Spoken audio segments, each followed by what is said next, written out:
Thank you.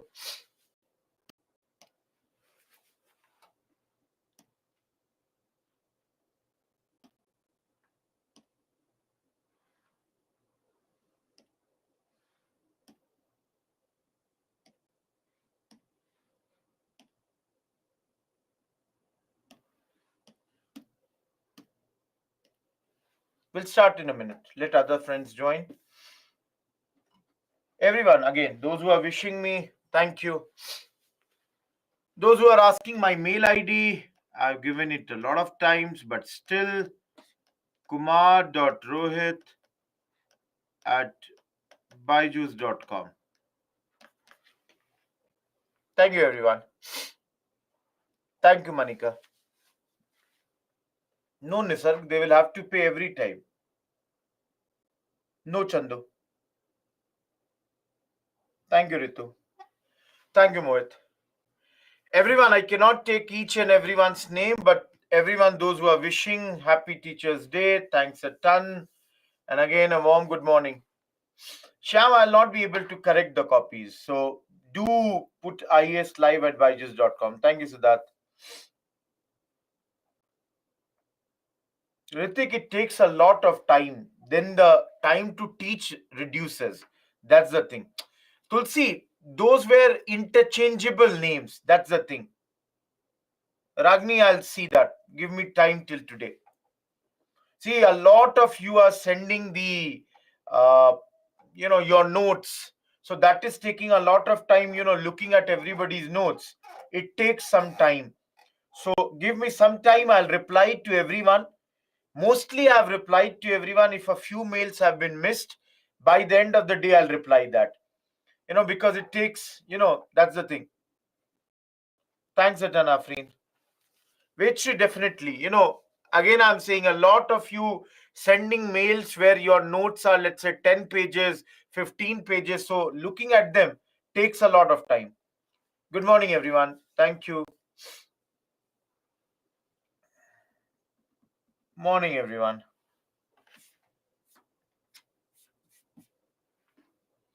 No, we'll be doing the same topic that we had started yesterday. Commercialization of agriculture. Everyone, if you remember, this was the, last topic that we had started yesterday, isn't it? Those who are asking what is alienable, Nisarg, something which belongs to me tomorrow may not belong to me. That is, it is taken by the British government. Now, all of you, do you remember the factors of commercialization of agriculture? All of you, what are the factors? Tell me, what are the factors of commercialization of agriculture? Nisarg, I hope that doubt is clear. Bishwajit, that will always happen. Good industrial revolution, communication, demand for cash crops, the world trade, of course, the better road, cheap labor in India, etc., etc. Done, guys. Now, two things are left here. One is, all of you,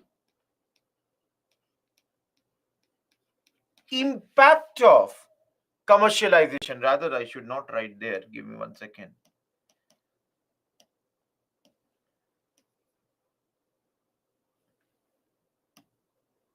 Everyone, impacts of commercialization of agriculture. Whenever the word impact comes, all of you understand there will be positive impacts, there will be negative impacts. Now, start with positive. All of you, in your opinion, what can be the positive impacts of commercialization of agriculture? Okay. People are saying linkage to world market. Some people are saying more income. That means higher profits. That is, third, some people are saying better infrastructure. Sangram, if there is higher profit, definitely better living standards. Purva, you cannot say that.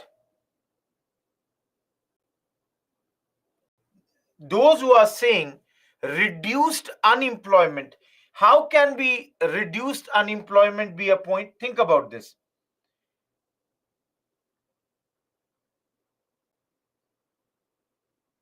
Technology is better infrastructure. All of you, you tell me, how can there be lesser unemployment?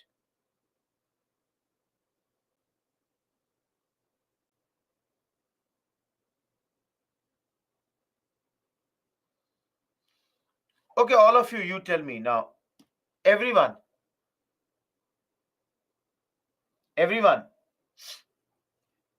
do you think every farmer got better profit? Do you think so? Okay. Now tell me another question. All of you, do you think that the infrastructure developed in a big manner or in a limited manner?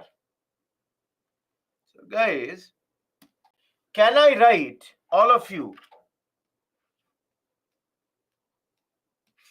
to a certain level?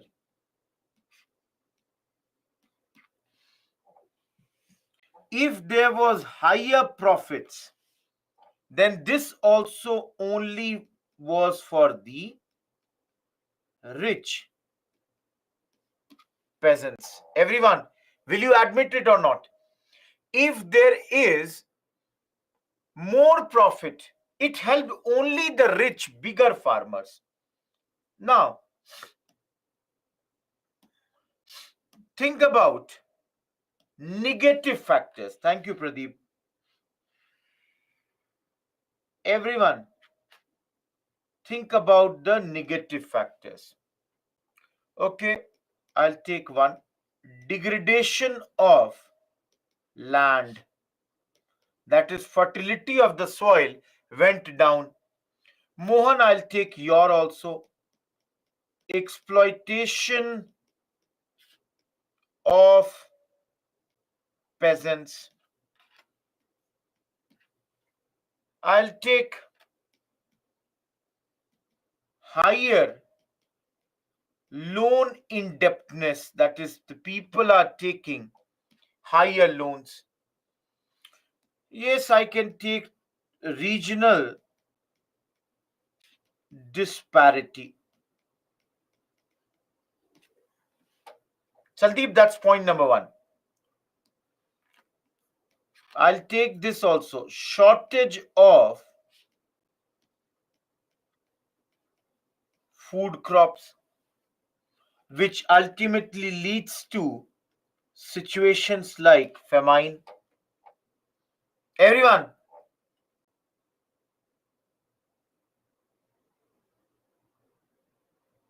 Mangrulkar, that's exploitation of peasants. Kritika, that's the first point which you are mentioning. Palak, point number two. Shyam, you will have to be more clearer. Everyone, 1, 2, 3, 4, 5.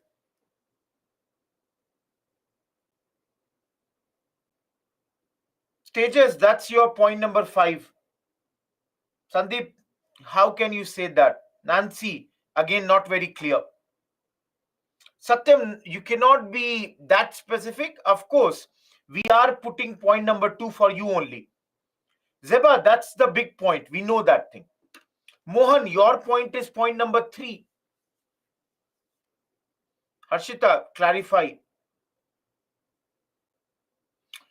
Everyone, one more point is there. But then that point we will study when we are doing the Deccan peasant revolt. As Shiva, we already said only rich peasants have got this thing.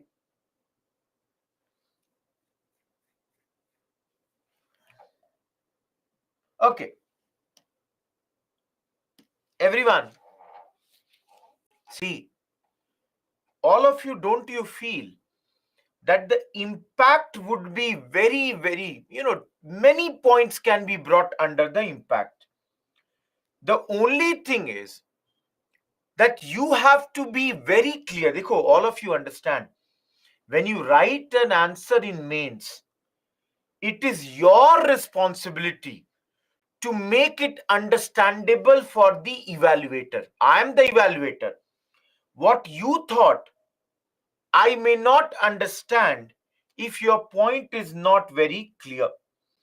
So you have to be very, very clear. Those who are asking what is regional disparity, some areas where cash crops were grown, they grew like anything. Other areas remained backward. Srimant, we said that thing. Shortage of food crops. All of you, can you write an answer? And I'm giving you a question. What do you understand by commercialization of agriculture? What were the impacts of it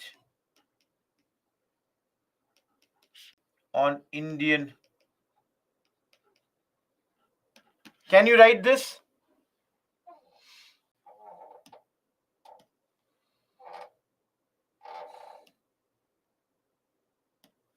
And I would say, as a conclusion of this particular question, always remember, in the conclusion of such a question, we would write that overall commercialization for Indian peasants was a forced process.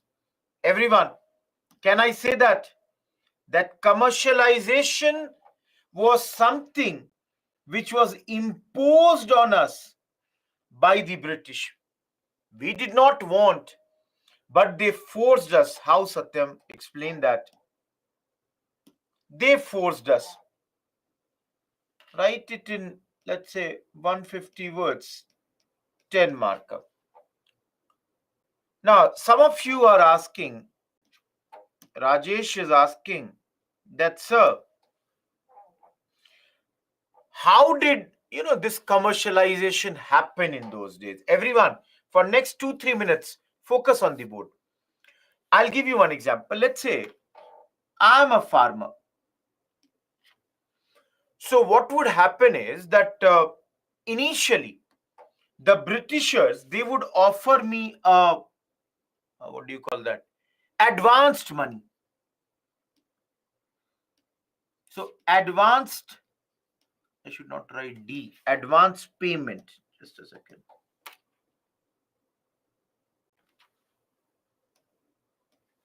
So first of all, advance payment, advance money. That is, even before I have produced the crops, I would be given 10 to 20% of the amount in advance. Everyone, do you understand this? At the very beginning. Now, please understand why this amount. This amount was needed because for cash crops,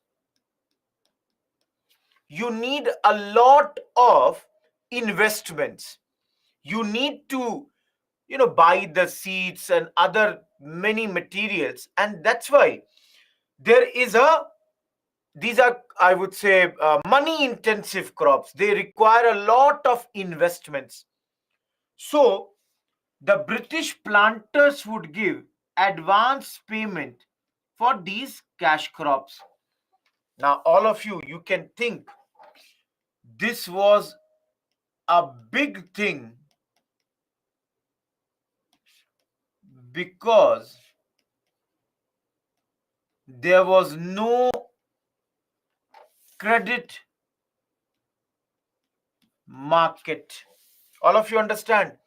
If Rohit Kumar is a farmer and he needed 50 rupees in those days, everyone, to whom I would have gone for the loan? All of you tell me, if I needed 50 rupees, whom I would have gone for the loan? Absolutely, I would have gone to the money lender, who would have charged a very, very big rate of interest. But in this case, I don't need to go to the money lender. Everyone, why? Because I got advance payment.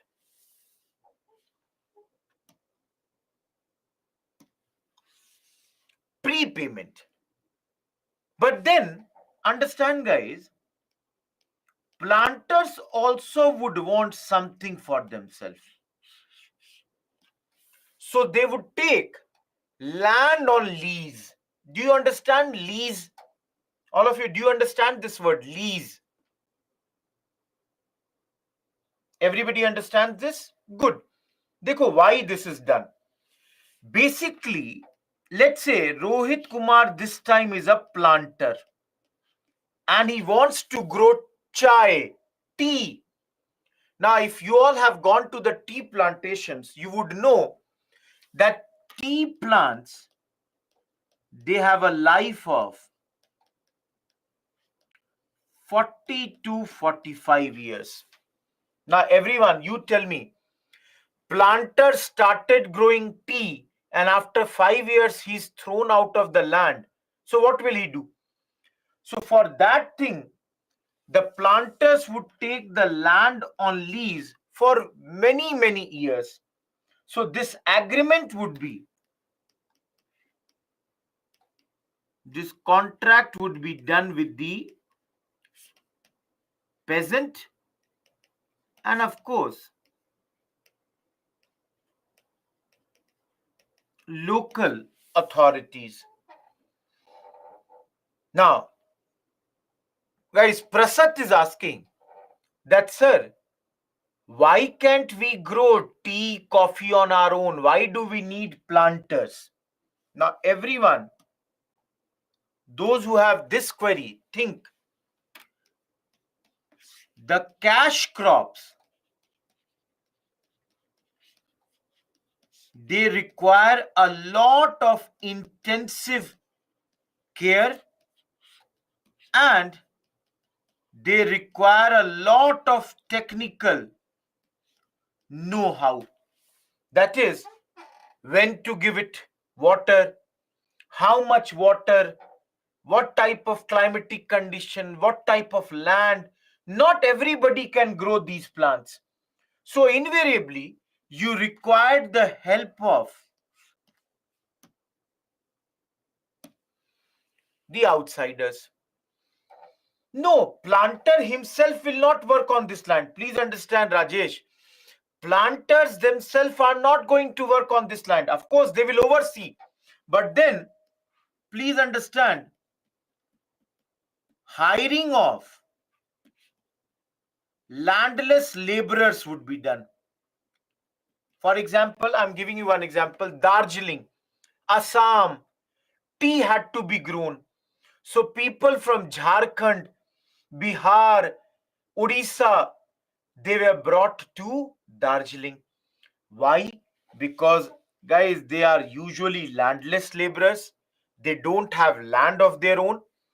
These people, they are paid very, very low wages, very small salaries, were paid to them, and invariably their condition would be very, very inhuman in those days. Everyone, am I clear with this process of commercialization? Give payments in the advance, take the land on lease, cash crops, why these outsiders are required, how this hiring of landless laborers would be done. Yes, Zeba. For everyone, those who came late, this was the first slide of the day. Even now, some people are joining. This is the first slide. Land on leases, you have taken it on loan, Bishwajit, for a very long period of time. You can have any conclusion, Kishan. I gave you one. I cannot repeat the whole thing. For last 20 minutes, I am doing the same thing. You cannot expect me to repeat everything. Sorry, that's not going to happen, guys. Just somebody who has come late, please, the recorded lessons would be there. Please look into that. Advance payment, prepayments are done even before the crops are given. They are, some money is given to the farmers. Bhavna.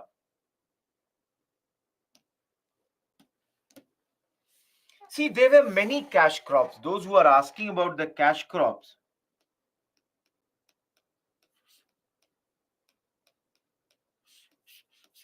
many cash crops. For example, how many of you have heard about planters, Dikshit? Opium. Everyone, last week I told you opium. Yes,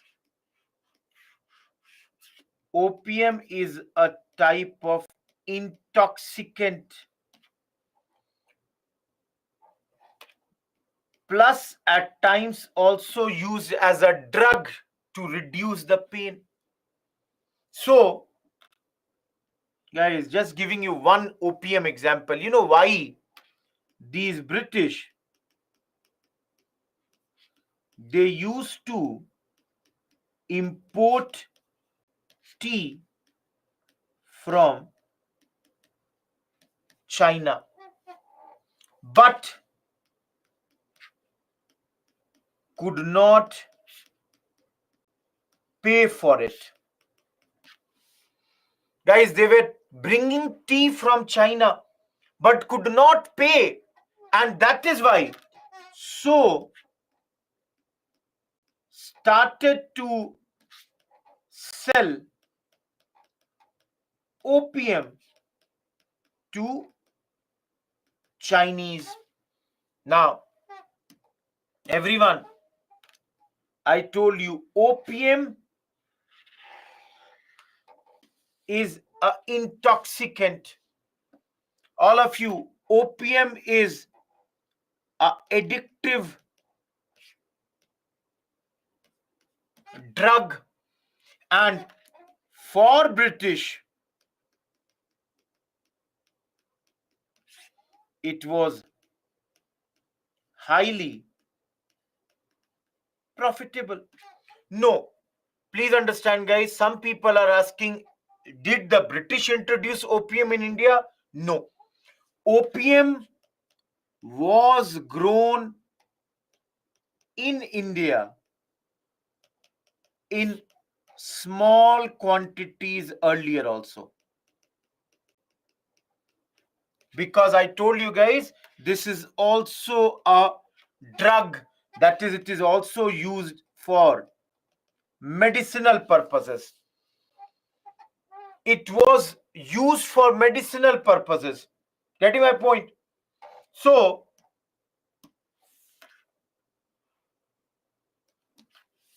in world history, I don't know how many of you know, in world history, you will study that the Chinese and the British, they were involved in a opium war. Everyone, yes, Anurag, you are correct. Guys, slightly for a second, I'm not teaching history. I'm going in IR. China if you look at the attitude of Chinese towards the world right now, a lot of that is shaped because of their historical experiences. China in the past has seen how the world has treated it. In the case of Britain, what Britain did to it. In the case of, I can talk about your this country, uh, even Japan. So you can see how these Chinese, their behavior, their relation with these countries. Let me give you one more example. Some of you are asking, everyone, and for those who are using, opium in Hindi is called afim. Afim. Indigo in Hindi is called neel. And it is used to give blue color to the fabric. That means basically, guys, it is nothing but a dye extracted from tropical plants. Getting my point? Everyone, it's a blue dye. Everyone, can I say this? And if you all have the idea, I'll change the pen color. Indigo, the problem is it destroys the fertility of the soil. That's why we don't like this. It is Himani. Indigo is mainly grown in areas where there is a very high rainfall. So in India, it was grown in Bengal, Bihar, etc. Similarly, see, again, I'm repeating, guys, there are many such crops. For example, there is cotton, there is pepper, you had sugar cane, you had jute. Everyone, so many crops. Bhavna, opium is mainly grown in Malwa, UP belt, Western UP and all this. In those areas, opium is grown. But now, whatever opium is grown in India, it is grown under the custody of the governments. Government give permission and that much opium would be grown. It would be sold to the government only, mainly for the medicinal purposes. Kishan, we will study that. We will study that later. Everyone, are the examples of cash crops clear?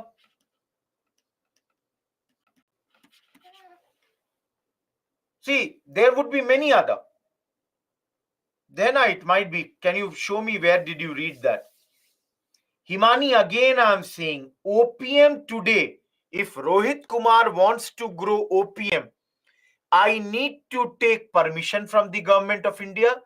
Whatever I grow, I should sell it to the government of India only. Otherwise, it is illegal. Am I clear? Everyone? Yes, Priyanka.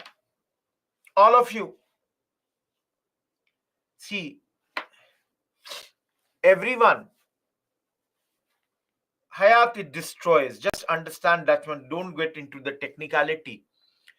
My request to you people will be, each one of you, if you have the time, for every one of you, my suggestion to you would be that in class 8 NCERT, I'm forgetting the chapter number. Guys, I don't exactly remember which chapter, maybe chapter number 3. This topic, commercialization of agriculture, has been discussed in a very good manner. Either read it from the book, it is hardly 12-13 pages, or the NCERT discussion that I have done, you can listen to that also. Please understand, class 8th NCERT, mostly chapter 3 that I remember. If you want to read it, and many people are saying it is chapter 3 only, please read it from there. Or else, everyone, if you don't want to read the book, I have done the discussion of this chapter and I have kept it in the, or it is there in the app also. Please listen to that. Srimant, who says NCERT are not required? No, Tulsi. So, everyone, am I clear?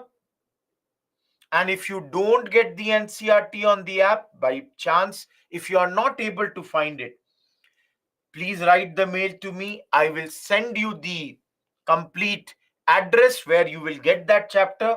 Please do that. Okay? Please complete that particular chapter. Done.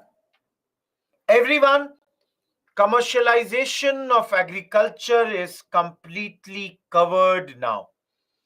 Some more points is there in the NCERT. That's why I'm asking you to read it once. Not a lot. If you don't do Bipin Chandra, yesterday I told you for this topic also, not a problem. But that, please do it over there. Kostu, that's why I'm saying, please do it. Something for you. Okay.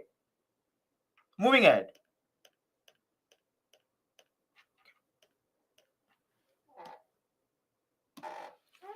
Our next topic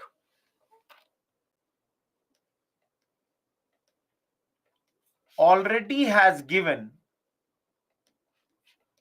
a question in mains 2022. So everyone, do you think there can be a question again on famine this year? Last year a question has already come. See, it can come, but let me tell you, chances are very, very less. All of you, very, very less chance that there might be a question again from famine, at least in mains. So again, everyone, no need of any book for famine. Just see what I am doing. And my suggestion to you would be, prepare this chapter and only 5-6 points will be there, more from the prelims perspective now. Everyone, am I clear? Famine, am I clear with famine? Very less chance, guys. At least, dekho, all of you, there is a word in Hindi which we call aukat. Do you know what is the English of aukat? Potential. This chapter, I don't think, has the potential to give 2 questions continuously in 2 years. Getting my point? In 2 continuous years, I don't think so. But of course, we will study. Please understand, guys, we will study. I'm not saying I'm not going to teach. But for those who are appearing this year, 23, for 24, doesn't seem that there will be a question. Let's move ahead now. All of you, can you see this image? Everyone, have you seen such an image in your life? Don't talk about picture. Have you seen this in real? Have you seen it in real? See, those who know geography, the leeward side, areas like Maharashtra, when there is an extensive drought type situation, black soil, in areas like Latur and all, Vidarbha, there might be, even in northern Karnataka.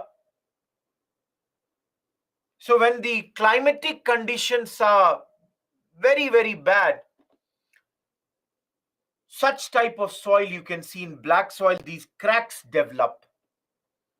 So if you all, those who are asking, sir, what is famine? Everyone, famine in Hindi is called as akal. So for those who want a definition, whenever there is an acute shortage of food. Now everyone understand, when can be there an acute shortage? Either because of natural factors or because of man-made reasons. Now understand, guys. What is natural? Let's say monsoon failed, and for a continuous long period of time there was no rainfall. Thank you, Gaurav. Man-made reasons, guys. Let's say there is a war, all of you. So either because of the climatic factors or because of this situations like war, everyone, Africa, take example of Africa, na? Somalia, take example of Western Asia, Yemen. These countries, they face famine like situation because of war. But then many areas, if there is no proper rainfall, then also it may lead to famine. Everyone, is the definition of famine clear? All of you. See, please understand. Those who are asking what is drought, drought is sukha. Drought is sukha. That's in Hindi. These are two different things. Not drought can lead to a famine. Now, everyone, if there is a war goody, please understand, crops will not grow. Farmers will not be able to work. So there will be invariably shortage of food. Is this clear? Now, no, Priyal, I wrote clearly, I wrote here. Some people, they say that poverty causes famine, whereas other people say no, it is famine that causes poverty. Two different theories. See, I'm now coming to India. Please understand, all of you. Now, if you are talking about 2023, India does not suffer from famine. But historically, we used to have a lot of famines in our country. There were many, many famines that took place in our country. So, the British scholars,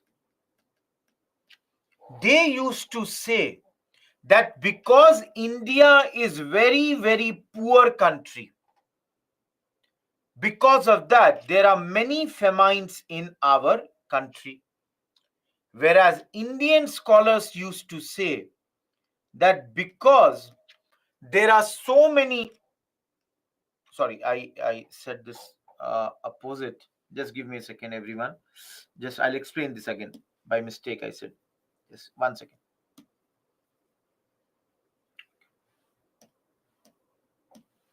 Sorry.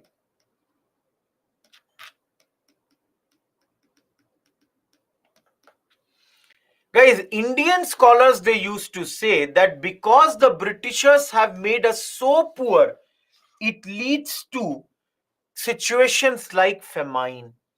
Whereas British scholars used to say because there are so many famines in your country, that is the reason you became poor. Whatever be the case, everyone, be very, very clear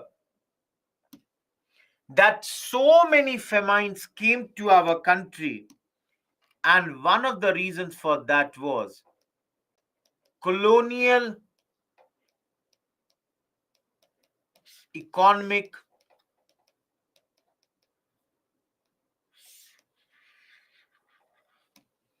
the colonial policies. They were to very big extent responsible that in India there were many famines in those days. I'm taking one extra slide, everyone, and in this slide we will be able to do famine.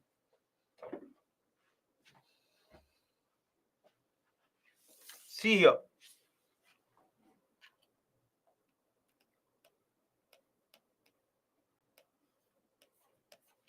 East India Company ruled for many years. Everyone, please see one slide. All of you, can you read this slide? This much.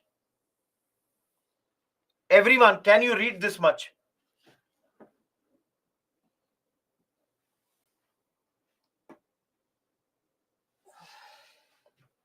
Everyone, can you read this?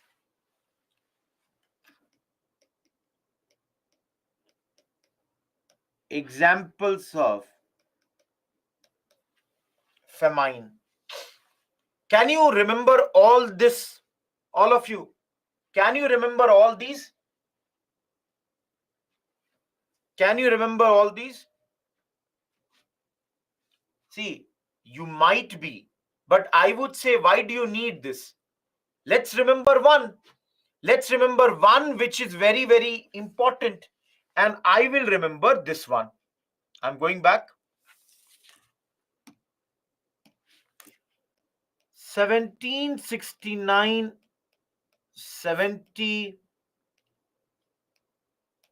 Bengal.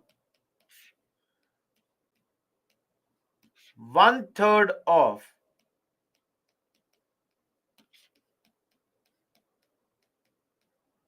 province's population got impacted. Getting my point? All of you, we will study this, but let me tell you, this is the time when in Bengal, dual system of British rule was going on. And many people say that in Bengal, the Britishers were acting as a robber state. Robber state means they were only looting us at this point of time. Absolutely, Robert Clive was the governor in those days. They were busy in only earning money for themselves. They had no concern if Indians are dying. They are not worried about that. Only thing that they are worried about is how to have or how to earn more money at this point of time. Remember, company's rule is for the first 100 years. And it is said no attempts by company to formulate a plan or policy for famine relief. Everyone, am I clear with this point? All of you. Absolutely. Shimant, we will study that. In the next week when we are doing Sannyasi Revolt, we will study that. Everyone, am I clear? Yes, Shreyank, you can write that. Guys, Shreyank says a very good point, and I'm only writing and then I will rub.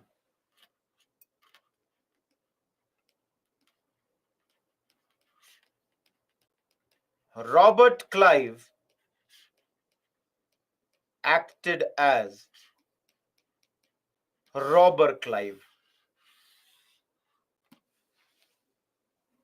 Bengal, Kishan, if it's written Bengal, which it would be? Dual system we will study. Everyone.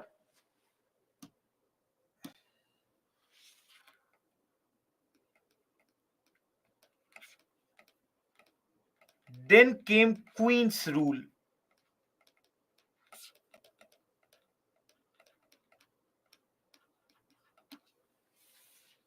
From 1857, for the next 90 years, India was ruled directly by the Queen. Don't worry about this, guys.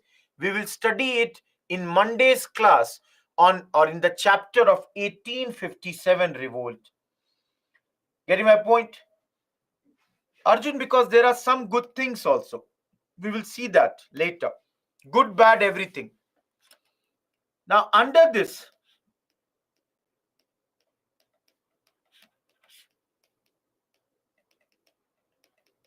famine in Delhi and Agra.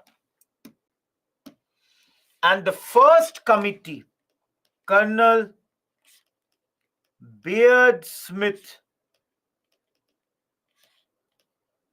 report came on this. Everyone, one type of question from this chapter can be, they will give you the committees and ask you to arrange them in chronological order. I will tell you that in some time. Understand, for the first time, a committee was set up to look into the causes, the areas, the intensity of these famines. But then everyone remember the most important famine during the company rule came when Lytton was the Governor General of India. And let me tell you guys, this famine is known as the Great Famine. Impacted in those days areas like Madras, Bombay, UP, Punjab. How many of you have heard about the Great Famine? All of you. How many of you have heard about the Great Famine?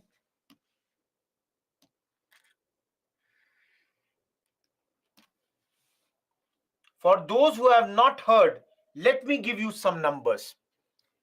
Everyone, have you heard this name? All of you heard this name? R.C. Dutt? He says, all of you see this, 50 lakh people died in 1 year. All of you, just see. No, Anurag, you are wrong.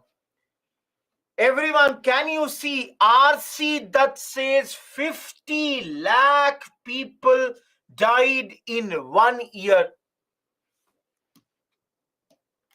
Guys, in fact, his estimate was, he said that between 1850 to 1900, 2 crore 80 lakh people died. Everyone, no Basavraj, 50 lakh. All of you, can you see this? Everyone.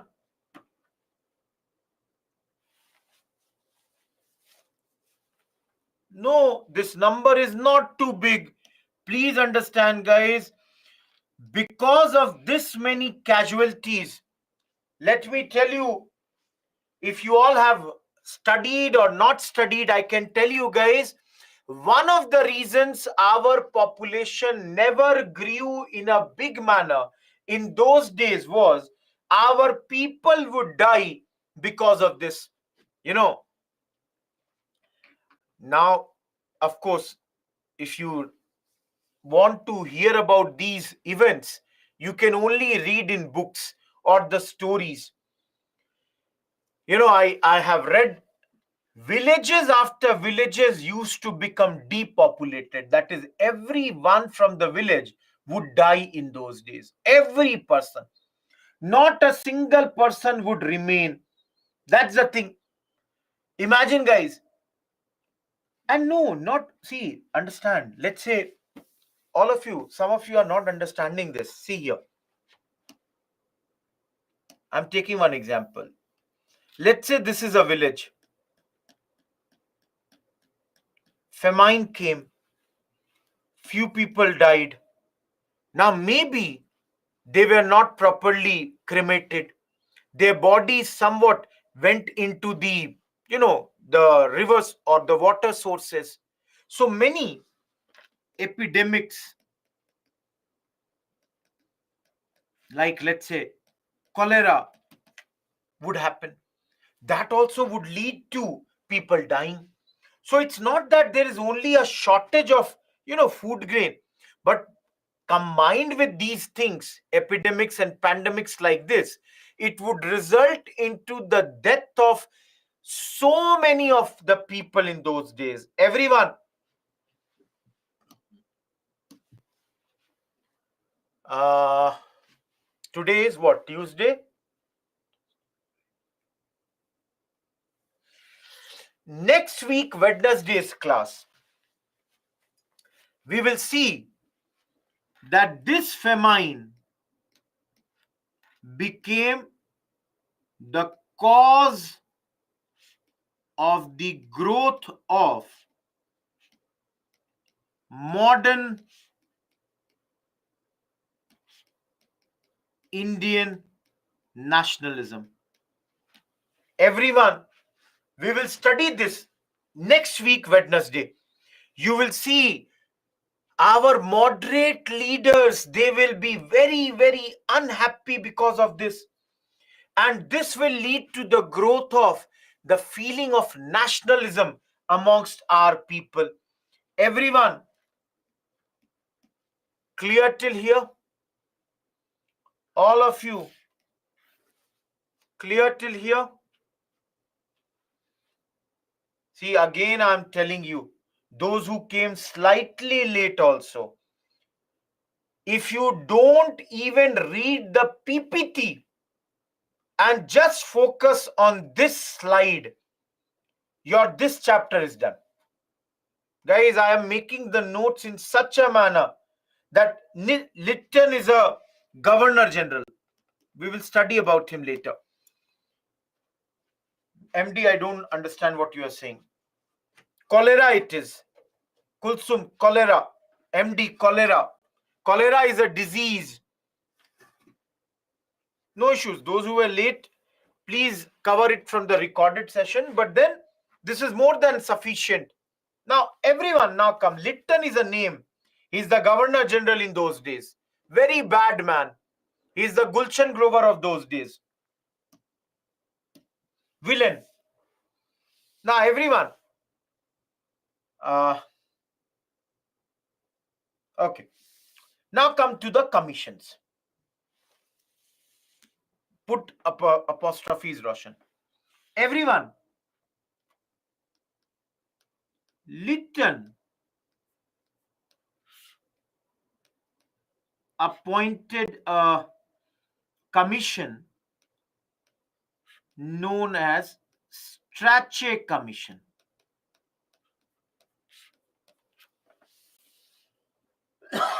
I'm sorry. Lytton appointed this commission, and the work of this was to formulate general principles and suggest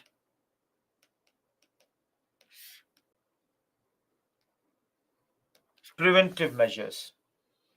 Everyone, a commission is appointed, and this commission has been asked that please give us suggestions that how can we avoid famine, what can be done.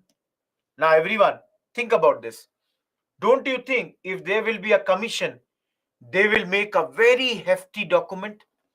They will say we should do this, we should do that, we should do this also, this way famine will not come.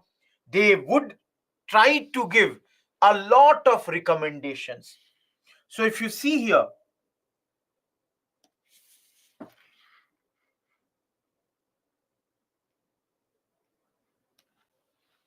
they gave certain suggestions. Like all of you, very simple point I'll say. They said, if there is a famine, give relief. What type of relief? Give food which is cooked, or give raw grains which can be cooked, or give money. Everyone, is this first point clear? Think about this now. If there is a famine, give people food to eat. Give them cooked food, or give them raw grains so that they can cook it and eat it, or give them money from which they can buy and survive that year. Everyone, clear this point? Number two, they said it is duty of the state to provide relief to affected people. That is, it is government's responsibility if there is a famine that these people should be given, all the help. Number third, everyone, don't you think, all of you think about this, don't you all think that there might be corruption when money is involved? All of you think about this. Don't you think there might be corruptions when there is money involved? So they suggested that supply of food should be carefully watched. That is, we should nigrani rakhiyega. Keep an eye on how this food is being supplied. And invariably, for the supply of food, private players should be trusted.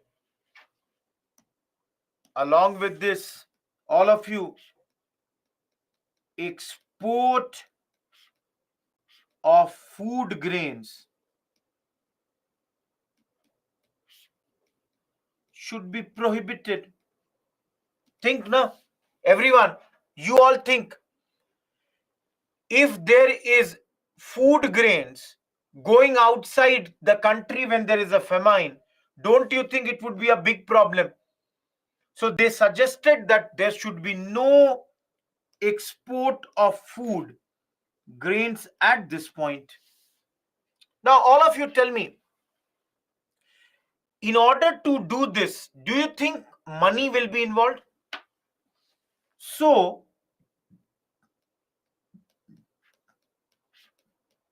the cost of famine relief should be borne by provincial governments, that is, the state governments should pay the money for all this. But then, let's say the provincial governments don't have the money, then central assistance can be given. Guys, it is a situation, it might be that the provinces don't have that sort of money. So the central government will help them. Lastly,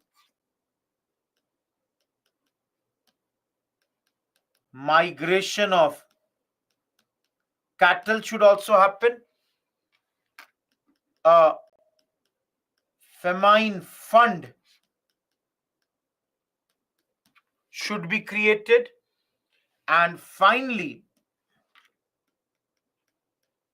1883, based on their recommendations, a famine code was formulated, that is, what should be done, when should be done, how it should be done.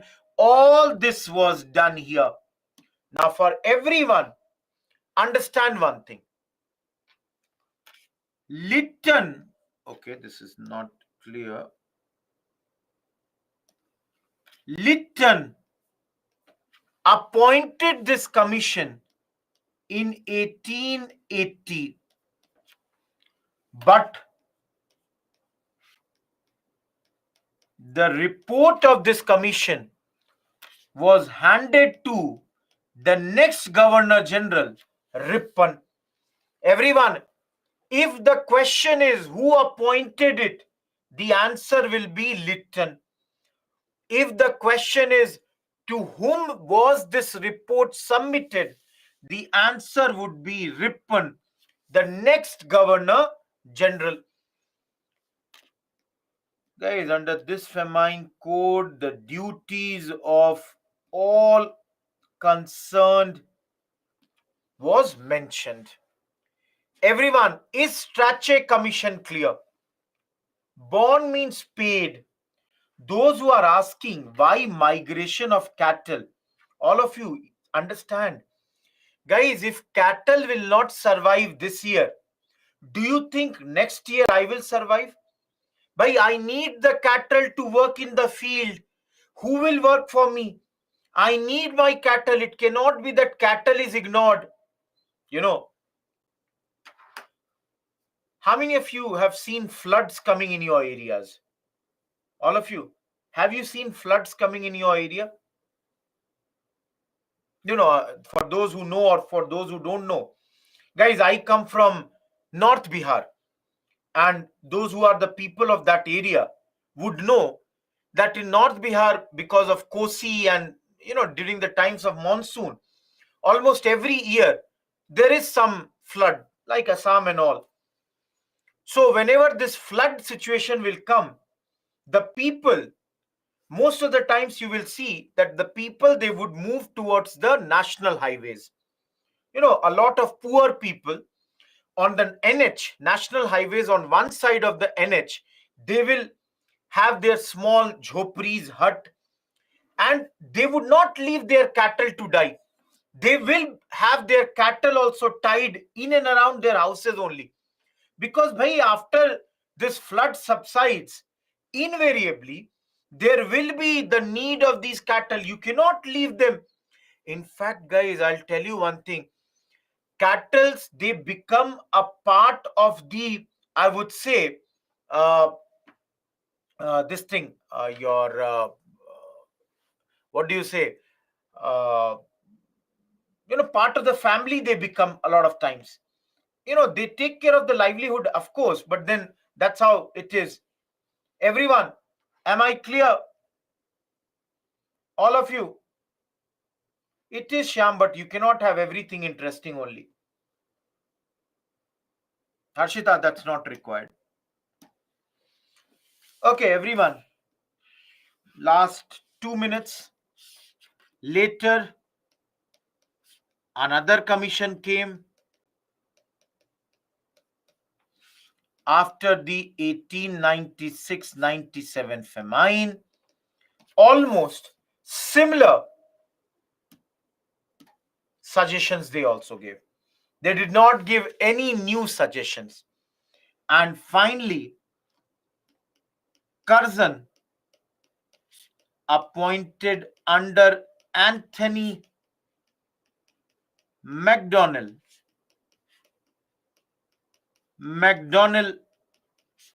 Commission. the last commission. And this Curzon's committee,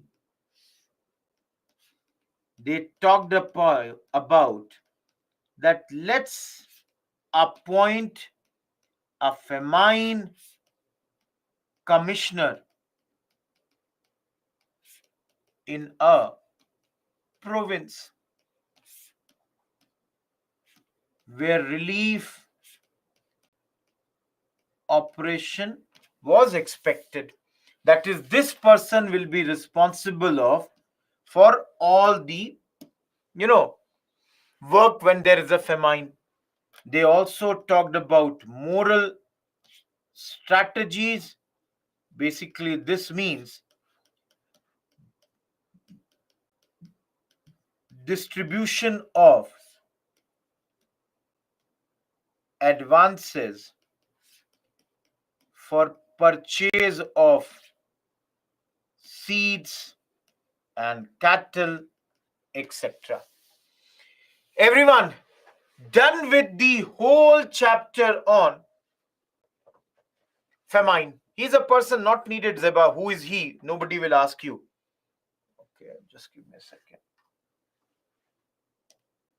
Everyone, Rashida, you cannot come now, ask this. This is famine chapter going on. I've already explained what to do from Bipin Chandra. Guys, if there is a question in prelims, one question can be order. So you can see here, if I take totally a different color of pen, one is here, Colonel Bates Smith report. Second is Strachey. Third is Leal. Fourth is McDonnell. You can focus on this order. The four, purchase of seeds and cattle, Priyanka. You can do that. Am I clear? All of you?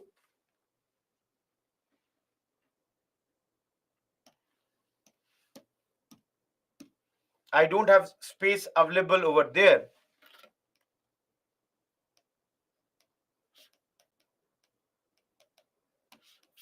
How many of you have heard about this? Bengal famine, 1943. Everyone, have you heard about this Bengal famine? Around 1903. Heard about this? Okay. As the name suggests, it would have taken place in Bengal. 15 to 30 lakh people died. And guys, it is called a man-made famine. Why? Because at this moment, World War II was going on. And what happened is, most of the food was diverted for the needs of army. And the problem was further made very, very aggrieved because Churchill, the PM of Britain, did not look into this properly. Guys, it is said that, the mismanagement and deliberate profiteering did not help. If there is a famine, the government should have done what? Government should have looked into and done the rationing of the food. That was not taken care of. The government should have interfered in this. Government should have worked for this. Government could have stopped the black, Kala Bazari, black marketing could have been stopped. That did not take place.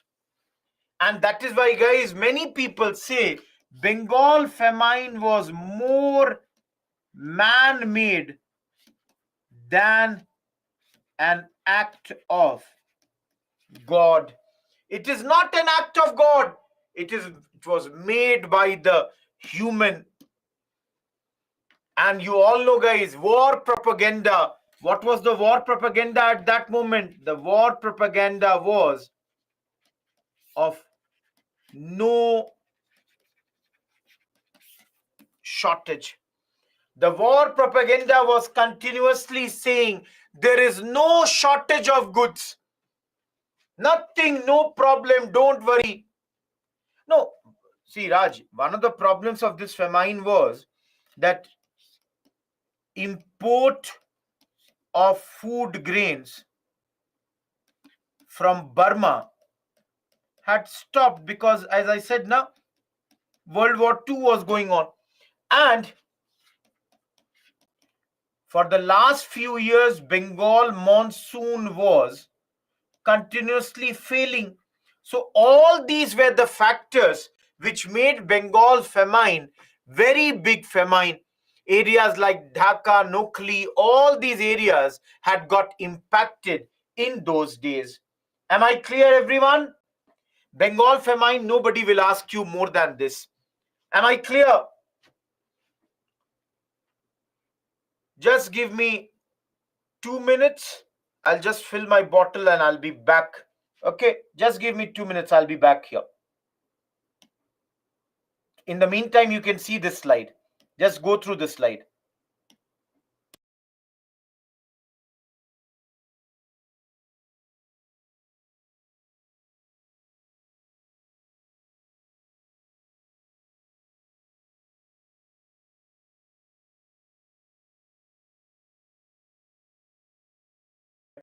Prelims.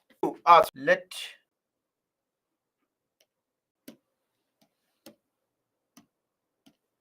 very easy question.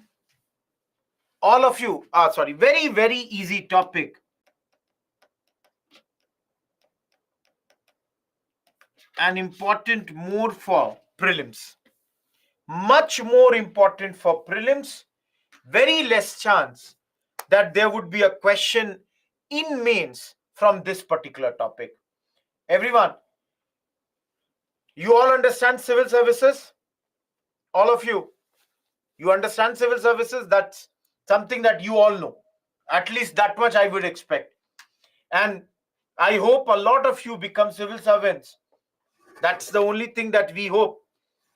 So for all those who are slightly angry at the decision why you started preparing for UPSC, from here all this has started.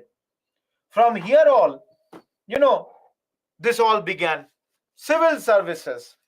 So who brought it? Or what was the idea? Why was this brought? Have you heard about the name of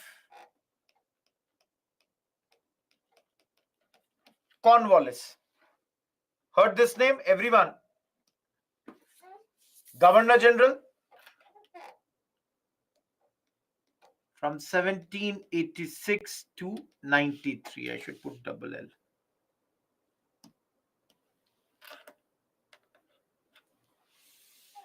Yesterday we heard about him. Lord Cornwallis brought the permanent settlement. Same man. Now all of you understand here.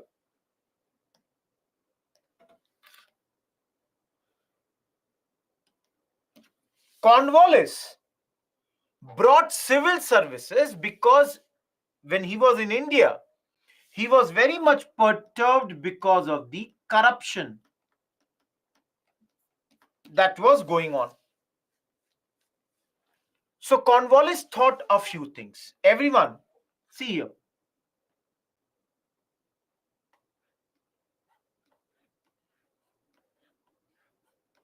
To check this corruption that was going on, Cornwallis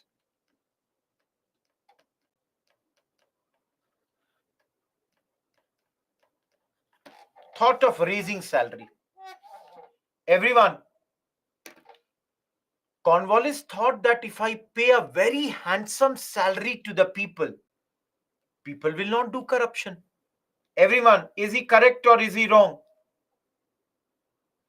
Cornwallis thought if I pay a very good salary, people will not do corruption. Except 1%, everybody till now has said he is wrong. At least 90% of the people are saying no. Maybe, some people are saying to some extent. Unfortunately, guys, in spite of getting very handsome salaries, and at times the people who are more rich, the hunger to become much more richer leads them to do a lot of corruption. Number two, he said he debarred, and guys, civil servants, I'm writing with CS, debarred civil servants from taking presents. All of you, please understand, he debarred the people. He said, no, don't take bribe. For example, I'll give you an example. Marriages happen, and let's say there is a civil servant XYZ and he's getting married. So somebody gave him a very big item of jewelry. All of you, do you think that jewelry would have been given to him by an unknown person because he loved the civil servant, or he loved the position of the civil servant? Even now, there are rules and regulations which forbid the civil servants from accepting a gift more than a particular value. So debarred means he stopped. He said very clearly that don't take presents, I'm sorry, gifts. You should not take. Third, no private trade. Everyone, EIC civil servants were said that you will only work for the company. You are not going to do any private trade. And lastly, he said promotion will only be through seniority. That is, after a point, after a particular time frame, you would be promoted and you would be made civil servants. Everyone, am I clear with this? This slide. Now, for those, thank you, Kabna. For those who are saying, yeah, Lageda, everyone, he only famously said, every native of Hindustan is, all of you, can you see? Everyone, can you see this? Basically, it is, he debarred Indians from high posts. All of you understand? We Indians were debarred from all those jobs which were paying 500 pounds per annum. Everyone, don't you see this is a prejudice? Even before knowing us, he has made up his mind that we Indians are corrupt fellows. And that's why the Charter Act of 1793, guys, sorry, just 1 second.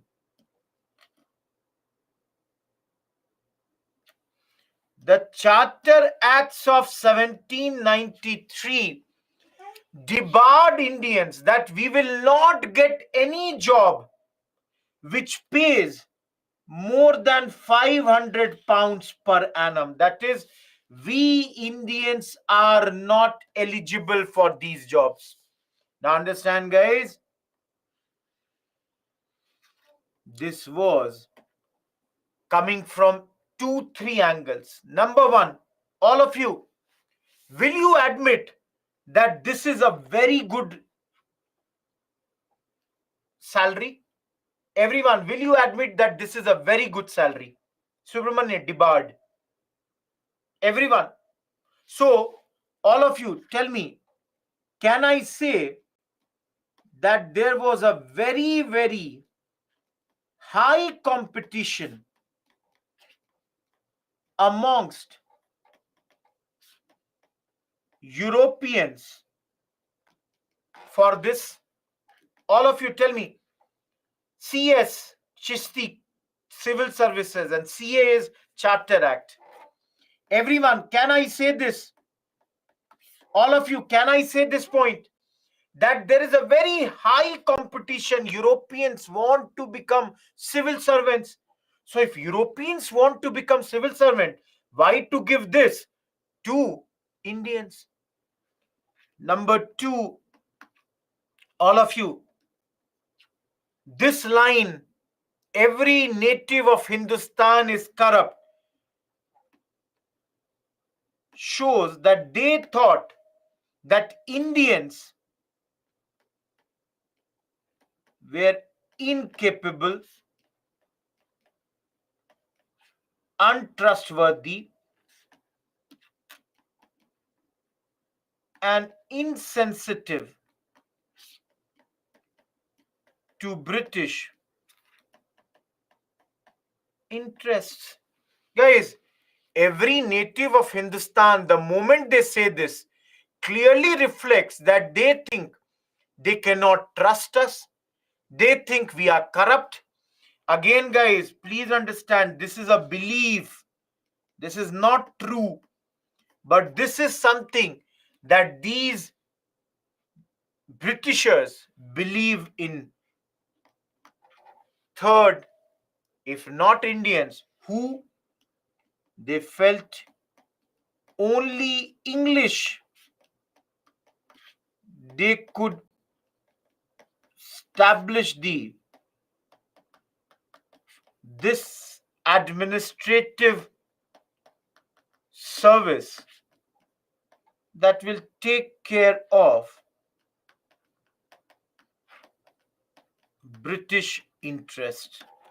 Nobody else can do this. All of you, very generic introduction of civil services I have given to you. Any doubt on this? All of you, any doubt on this till here? Thank you.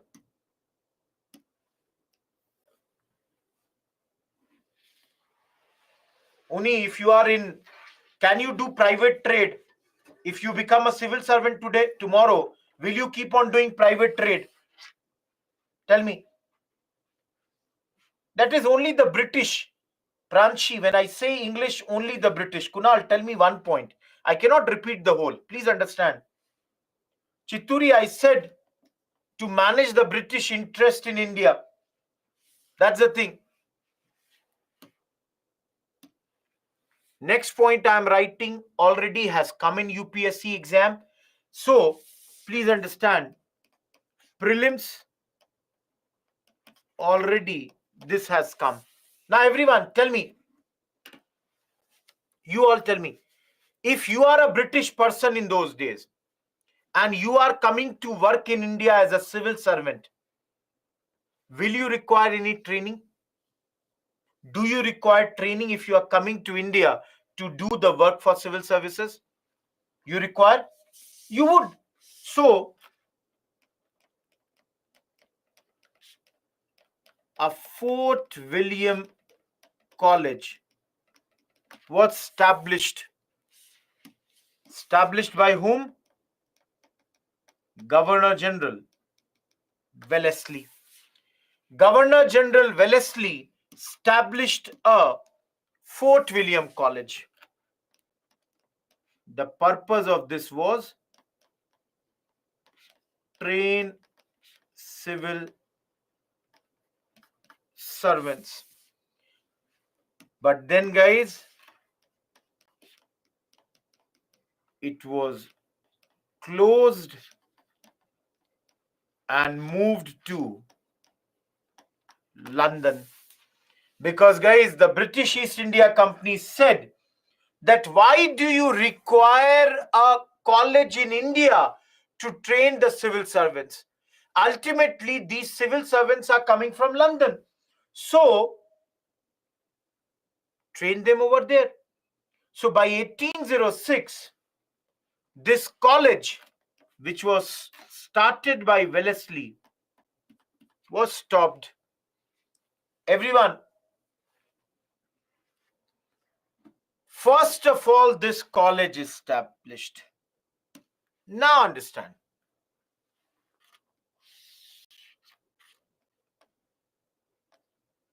Charter Act 1833. This charter tried to open the civil services for Indians. Charter Act of 1833, they said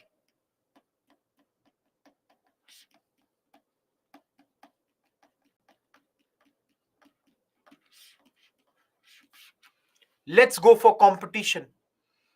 Whoever is the best should be allowed to join the civil services. But then, guys,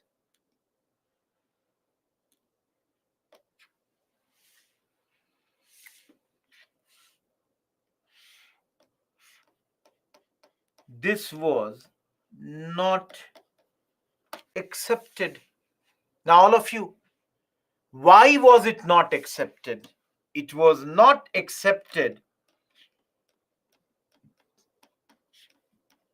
because Court of Directors of EIC,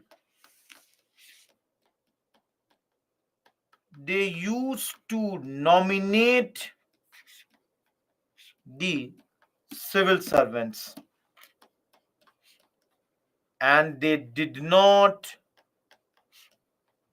want to give away this, I would say, privilege. Everyone, all of you think, let's say Rohit Kumar is a British officer. If I can appoint my brother, my nephew, my relatives. But if there will be open competition, can I do this? No. So the Court of Directors, they opposed it. And that's why this could not be implemented. Could not be implemented at this point of time. Everyone, that means this time only it was thought but could not be done. No exam, only nomination. That means only appointment. I will nominate. I will say, I like Shashank. Let's appoint Shashank. I like, let's say, Raj. Let's appoint Raj. I don't like Rajesh. I will not appoint Rajesh. But if exam is done, maybe Rajesh is the best. But then, guys, Charter Act of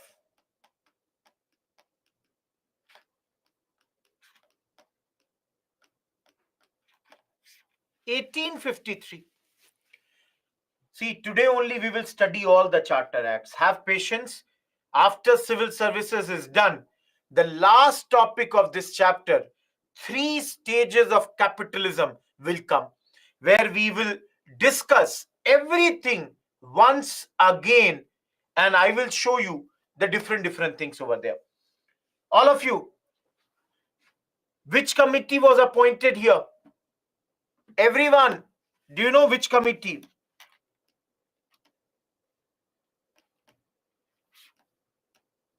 Macaulay Committee. Macaulay Committee. They removed appointment of civil servant by nomination,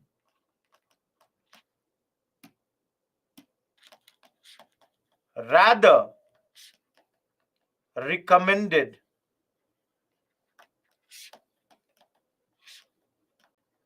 open competition. Everyone, in the open competition, what will happen?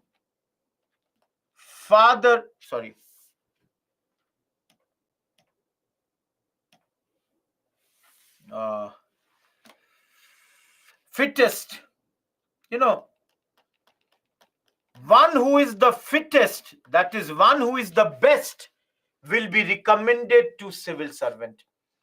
One who is the best out of all the people will be appointed as a civil servant at this point of time.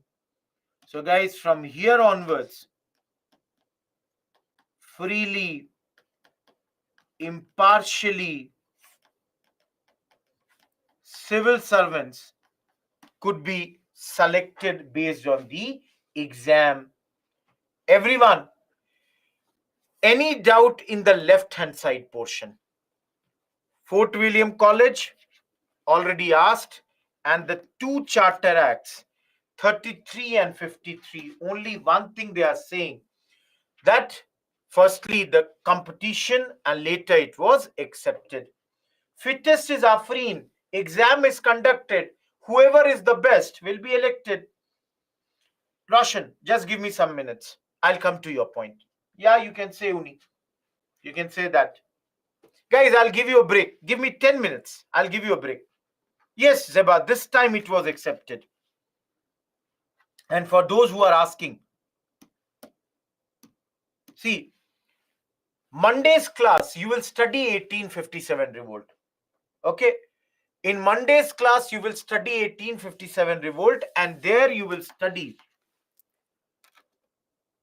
that after 1857, there was GOI Act 1858 came. And that said that there will not be any discrimination with the Indians. But then they brought a law.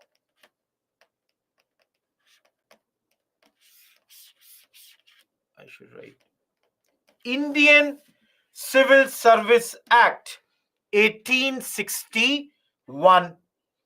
Now guys, all of you look at this. All of you see here.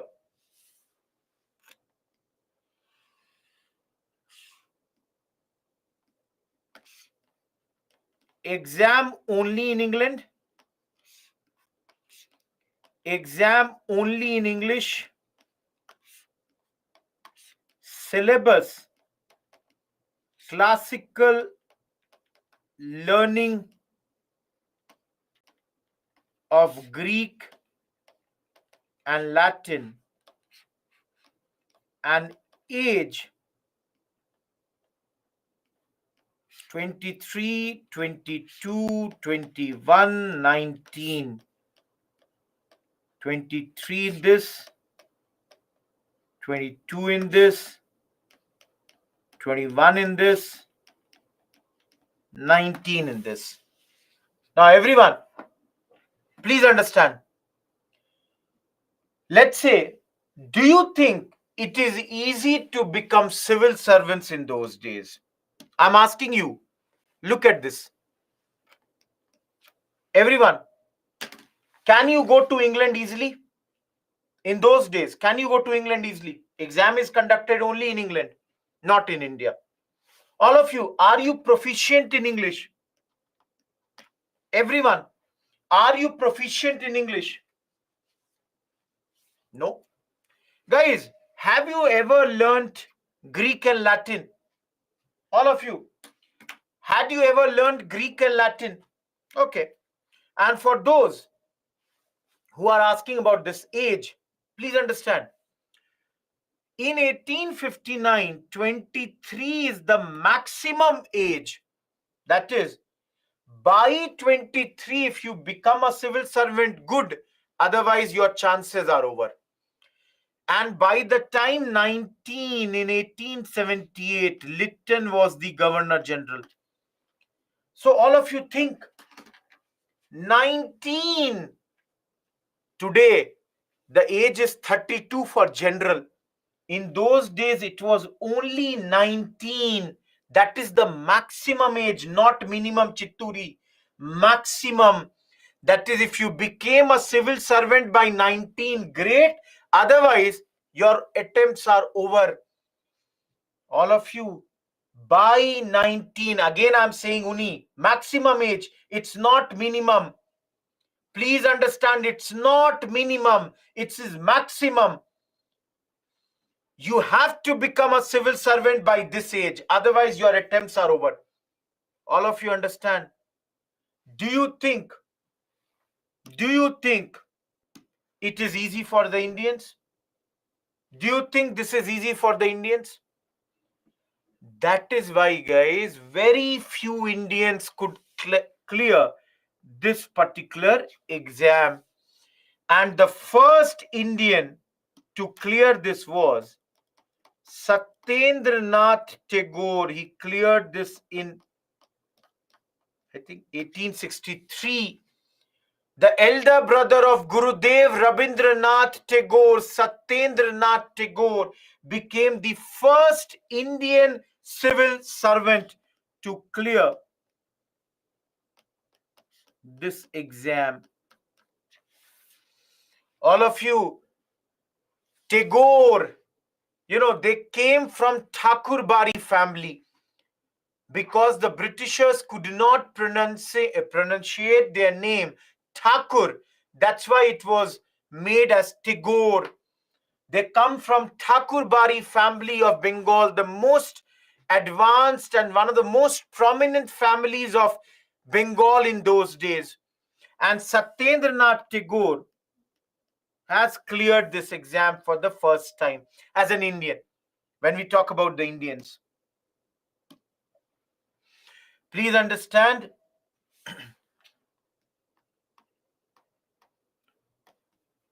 senior positions were known as covenanted and the junior positions were known as uncovenanted in those days. Astha, yes.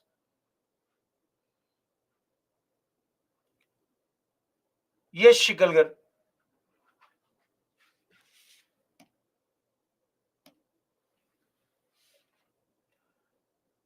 Guys, Lytton, I already told you, the bad man, later even tried to introduce statutory civil services. Under this, in 1878-79, he proposed that one-sixth of the openings should be filled by nomination from Indians of high families nominated by local government and approved by secretary and the viceroy. All of you, please understand. Guys, can you understand this point? Statutory civil service? Everyone, can you understand this point? Everyone, if there is competition, will the princes, will the kings able to clear the competition? All of you think. Will the prince, will the king? Mostly no. So Lytton came up with this statutory civil service. For example, if there are 96 openings, 1/6, that is 16 seats, 1/6 of the openings will not be filled by competition, but rather will be filled by nomination. Who will be nominated? Indian people belonging to the prominent families, high families, rich families. And how will they be nominated? Local government will nominate them, and that will be approved by the Secretary of the State and the Viceroy. The good thing was, guys, that this system failed, and that is why later it was abolished. Everyone, is the statutory civil service clear now? No, Shreya. Is the statutory civil service clear now? Guys, don't get into the qualifications. Please understand, guys, if you will go in the qualification, I've studied about the qualifications of those days. One of the qualification was, do you know how to ride a horse? Now imagine, everyone, in those days riding horse was very, very important, because how would you travel from one place to another? You had to travel on horses. So that was also one of the qualifications. So different qualifications, don't get into that. Take a break. After the break,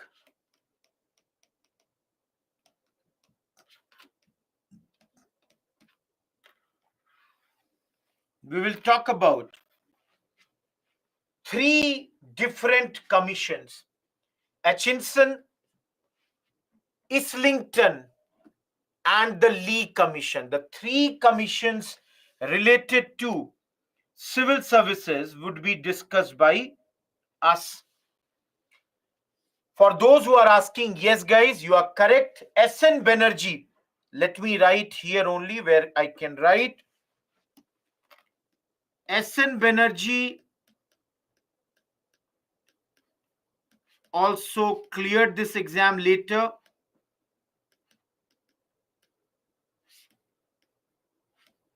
But was removed from job. Similarly, R.C. Dutt and many other people were clearing this exam or had cleared this exam around 1869. Subhash Chandra Bose cleared it in the 20th century.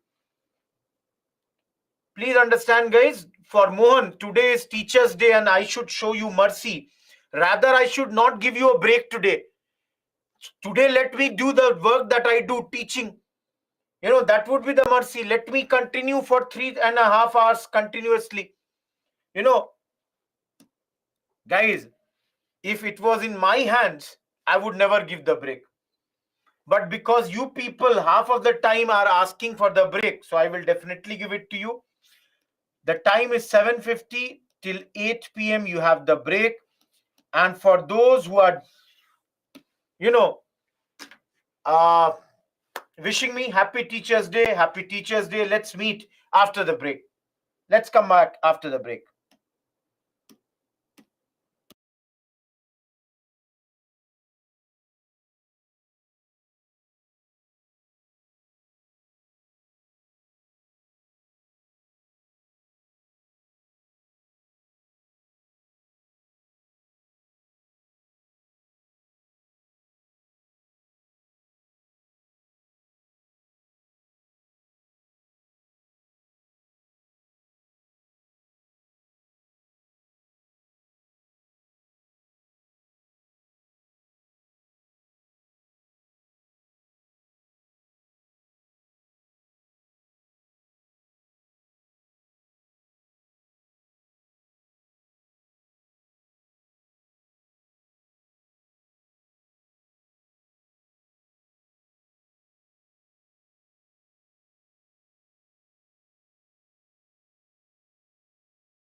that the exam should be done only in England. It should not be done in India at this point of time.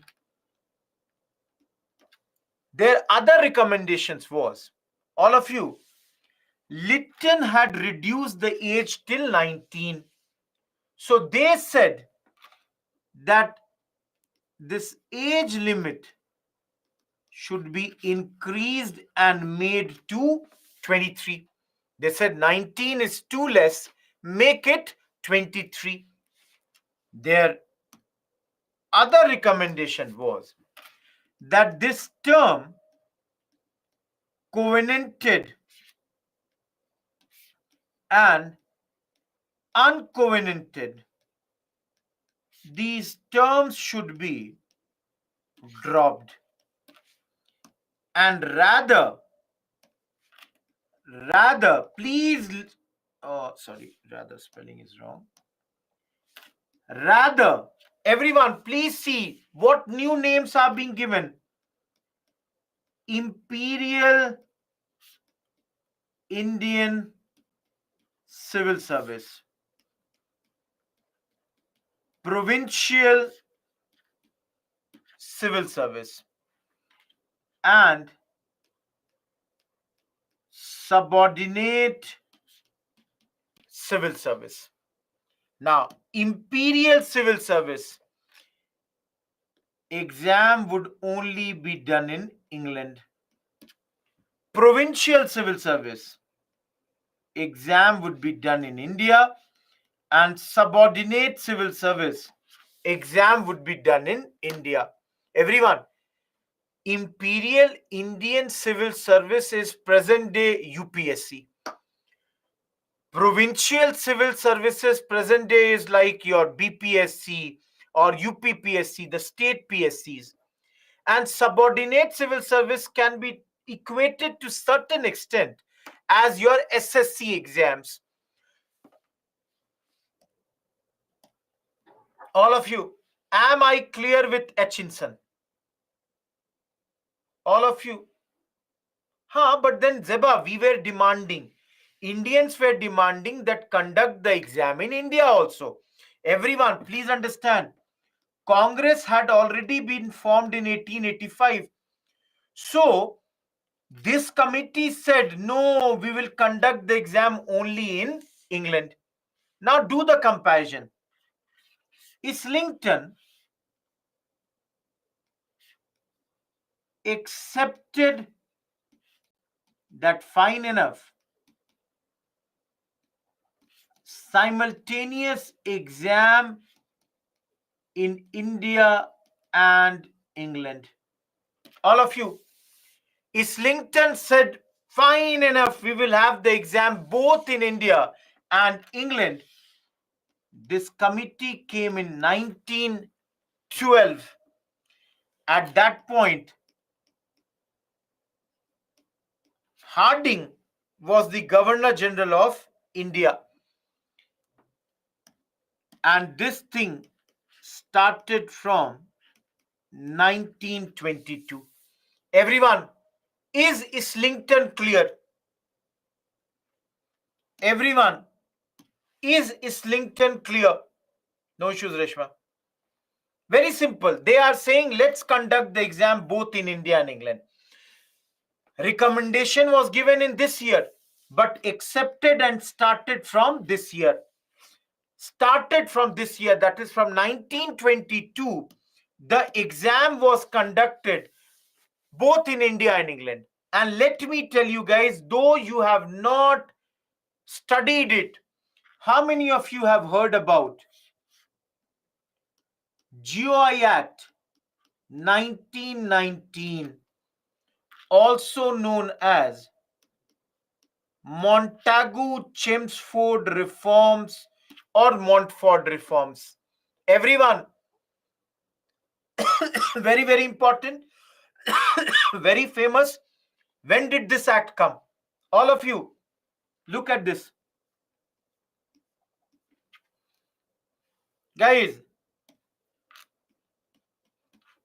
they also recommended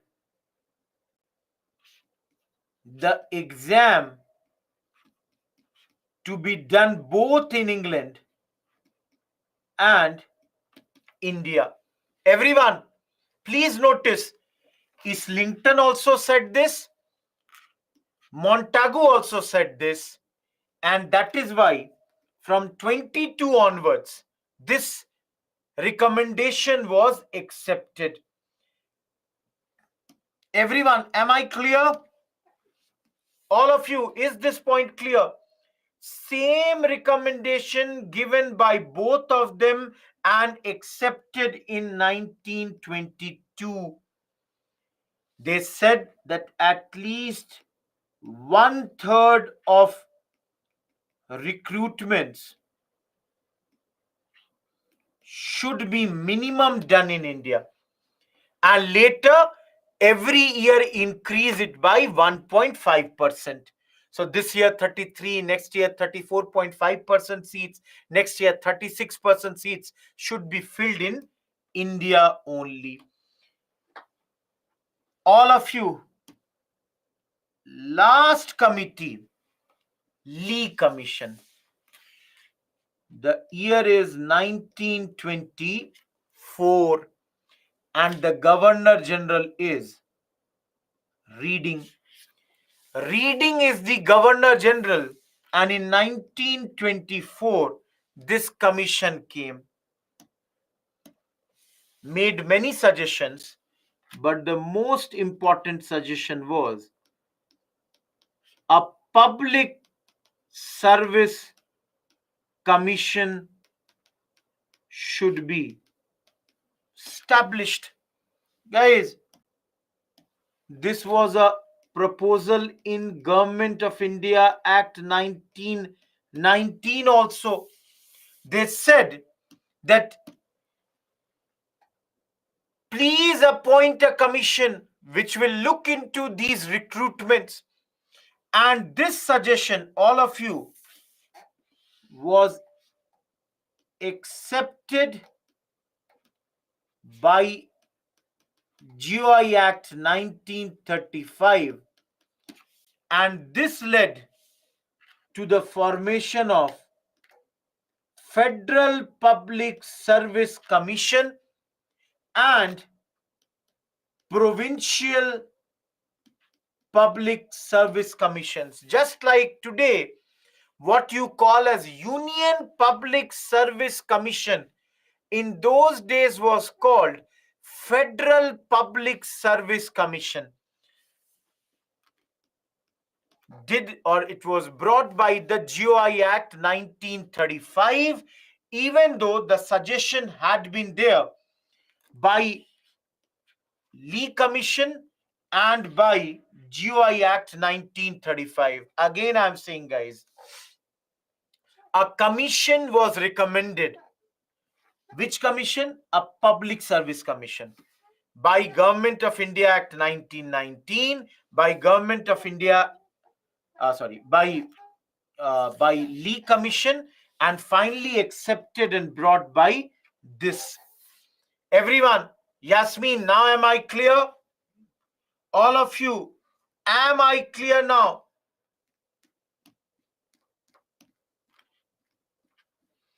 There are one or two points which I have left here because we have not studied Montfort. So you will not understand one or two terms like reserved, transferred. We will see that later. Again repeating, chances of question on this chapter is more in prelims. It is a prelims topic which you should know. Lee Commission, Palak, is only for one thing, a Public Service Commission, which was accepted by GOI Act 1935. Only you will study that later.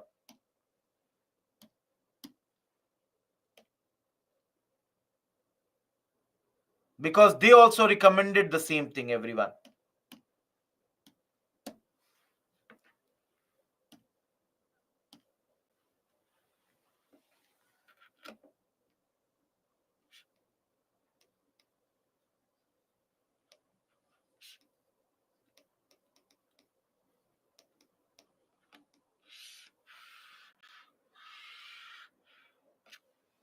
of you.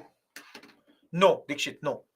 Everyone, we are done with this chapter. Now, whatever we have studied in this chapter, basically, again, everyone, from Friday we started. Friday we did drain of wealth. Monday we did deindustrialization. We did the different acts. We did the revenue collection methods yesterday. Today we did, yesterday only we did transport and communication. Today we did commercialization of agriculture. After that we did famine. Then we have done civil services. Now all of you, whatever I just now said, will I be correct to say all these things happened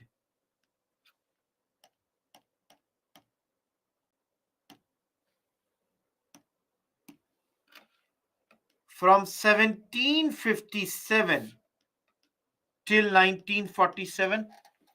Everyone, basically whatever we have studied till now in this chapter is a sum total of 190 years. Now this 190 years,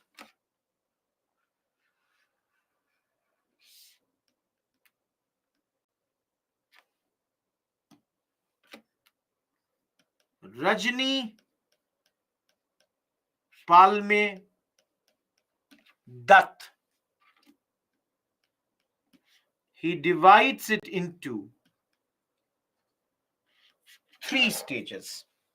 This 190 years has been divided into 3 stages by Rajni Palme Dutt, who is a Marxist historian. What are the 3 stages? Mercantile, industrial,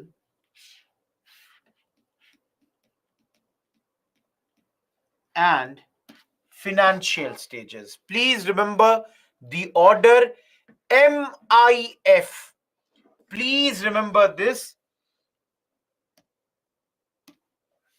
Now the first stage starts from here till here. Now guys, why like this? This year is the date of Battle of Plassey. And 1813, a very famous Charter Act came. So the first stage is your mercantile stage. And this is also known as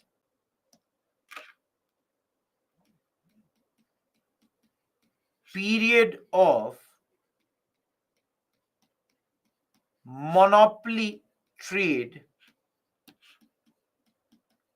and direct appropriation. Now everyone listen to me for 2 minutes. Why I am teaching at the end this topic? Because you have studied everything. I will only ask you question. First of all, tell me, do you understand the word capitalism? Everyone, do you understand the word capitalism?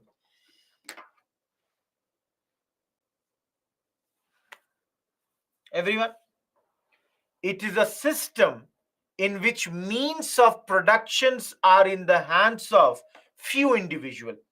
So basically, let's say the money, I would say your factory, the land, they all belong to a few, and the rest of the people are dependent on that. That's point number 1. Number 2, all of you, please notice this period. Everyone, do you remember Carnatic Wars?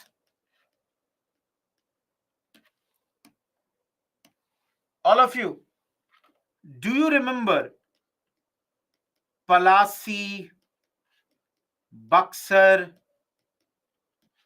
Maratha War, Mysore Wars. All of you. Priyal, don't worry about that. No, don't bring Sikh. Please look into this year. Everyone, can I say, by defeating French in Carnatic Wars and by defeating all these powers, the British in this era, they achieved monopoly. Everyone, can I say this, that British removed all the competition. Everyone, Dikshit, British are not there in Panipat. Don't bring it there. Everyone, can I say this, that in this phase, Britishers have only done one thing. They have eliminated all their competitors. And of course, we will study in some time. They brought many charter acts and established their rule in India firmly.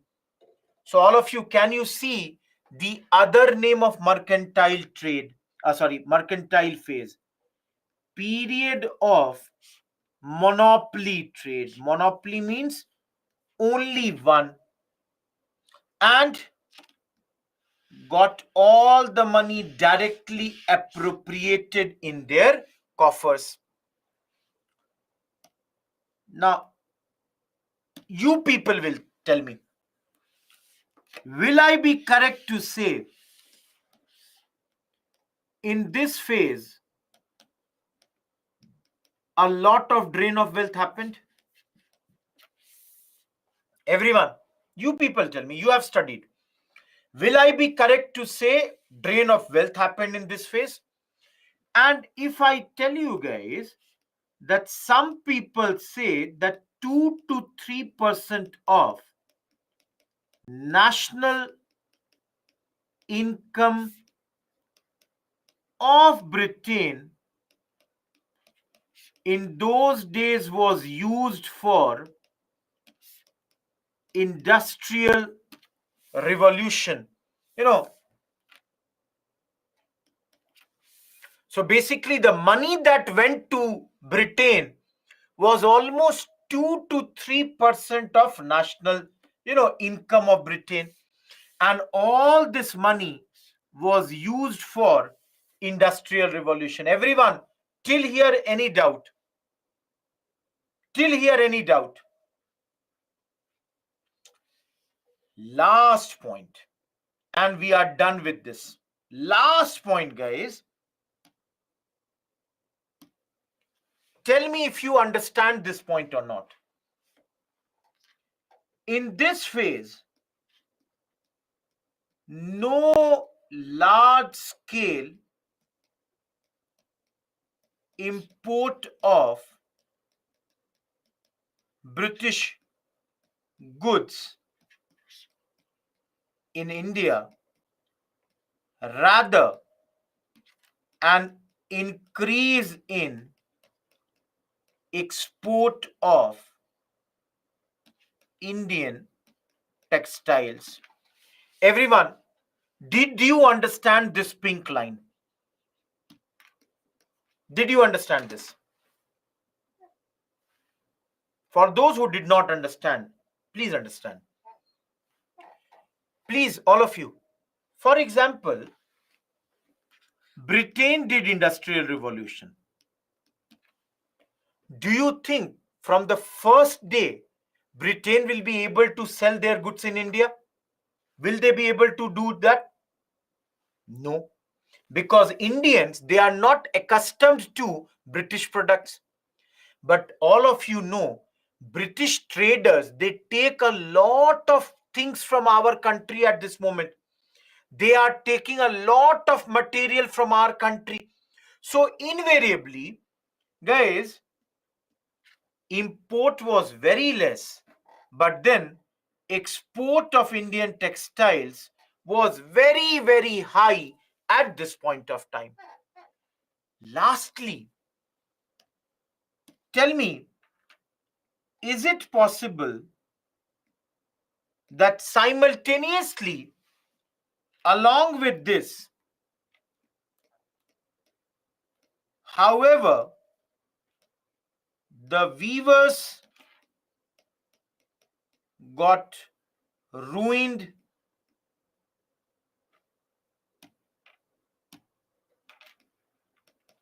in this phase? Guys, is it possible, all of you, that our weavers, they got ruined at this point of time? Is it possible? Most of you are writing yes.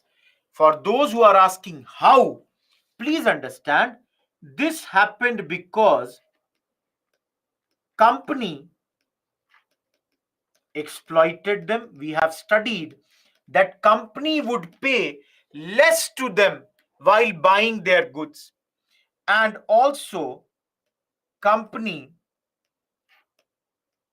at this moment more or less monopolized the trade. And this is the reason at this moment the weavers totally got ruined here. Now I'll take a separate slide.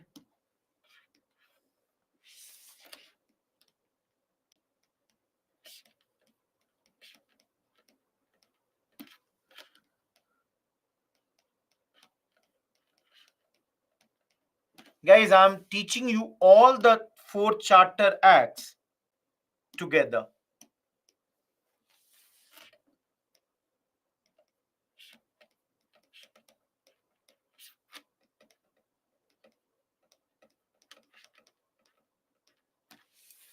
Everyone, have we ever studied any charter act before?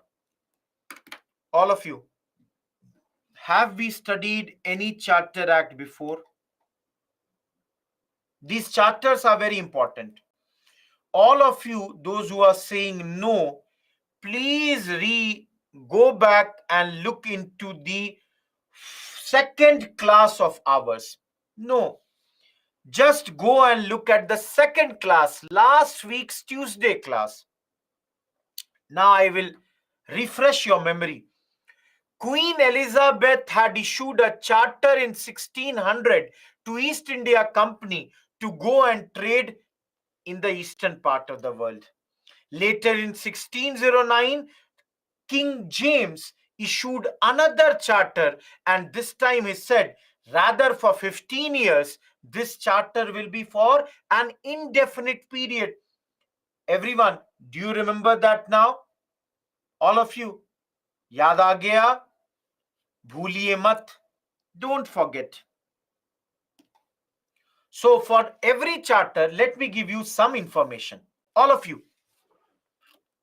Guys, these charters are Act of Parliament of Great Britain. Please understand, this is true for all the charters. All of you. All these charters were issued to East India Company. And through this, it renewed the company's rule in India. You know, we have studied these charters are saying, okay, you can keep on ruling India for some more time. How many time? 20 years.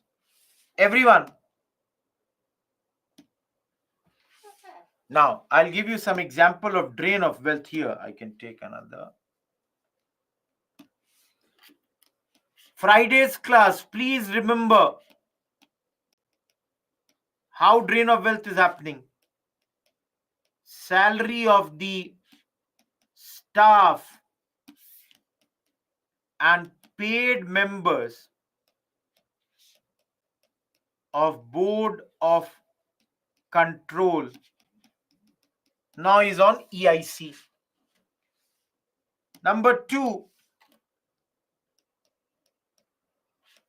all the home government members, their salary came from Indian revenue. Number 3rd,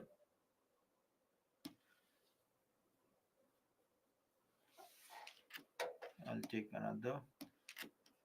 East India Company gave licenses to its employees to trade in India, and this led to shipment of opium to China, which we were studying, known as the Opium Wars. Each one of you, only one point which we have not studied is what is board of control, and I will teach that later. Don't ask me anything about that. Rest, am I clear with this Charter Act or not? All of you. Am I clear? Issued to EIC, Bhumi. Issued to East India Company. Everyone, is Charter Act of 93 clear?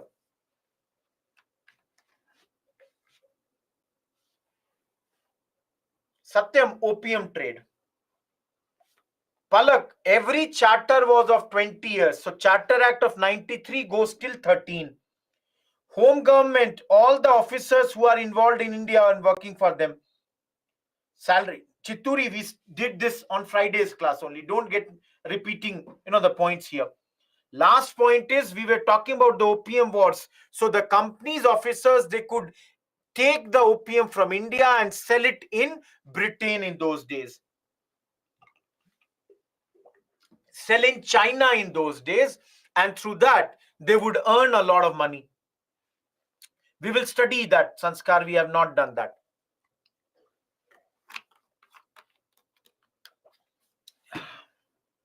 Everyone, putting 3 stars here. The most important charter, and already prelims question has come on this. Charter Act of Afrin, we will study that later. Please understand, all the charters right now we are studying only from the economy point of view. Everyone, listen to me very carefully. This is the most important charter. Who has the monopoly right now?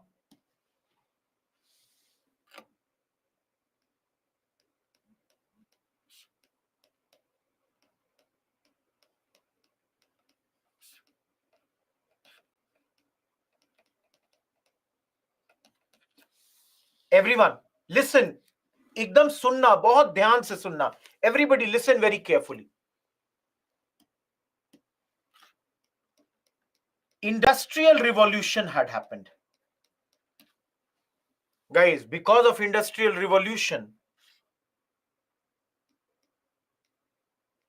many, or I would not write this. Because of this, a new capitalist class had emerged in Britain. All of you, because of industrial revolution, a new class, my grandfather had established an industry in industrial revolution, made a lot of money. Now I'm very, very rich. Now, guys, this new businessmen, they started to question They were like, why should only East India Company go to India? All of you, they are saying, why not us? Why only one company? Why not other companies are also allowed to go to India? So please understand, guys, this concept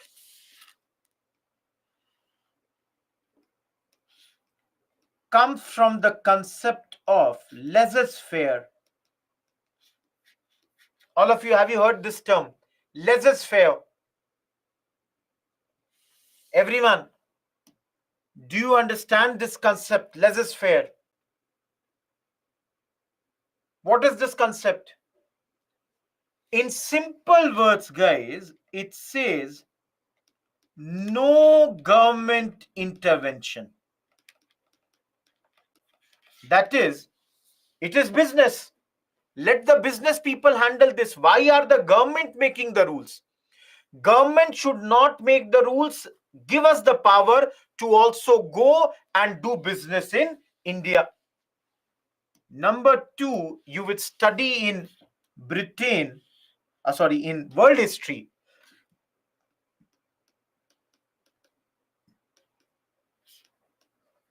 A continental system had been developed by Napoleon Bonaparte. And under this, all the European ports were closed to Britain. Guys, this point you will study in world history. Don't worry about that. You all know Napoleon Bonaparte is coming from your France, has enmity with Britain. So he was causing a lot of losses to the British businessmen in Europe in those days through his continental system. Now, all of you, don't you think if Rohit Kumar is a businessman doing business in Europe in those days and is having losses because of Napoleon, tell me everyone, will I not demand the government allow me to go to India so that I can also make some profit? Everyone, will I not demand? So because of these Charter Act addressed these concerns. And the most important point in pink I'm going to write, this charter said companies' monopoly over Indian trade was terminated. They said now everybody can do business in India except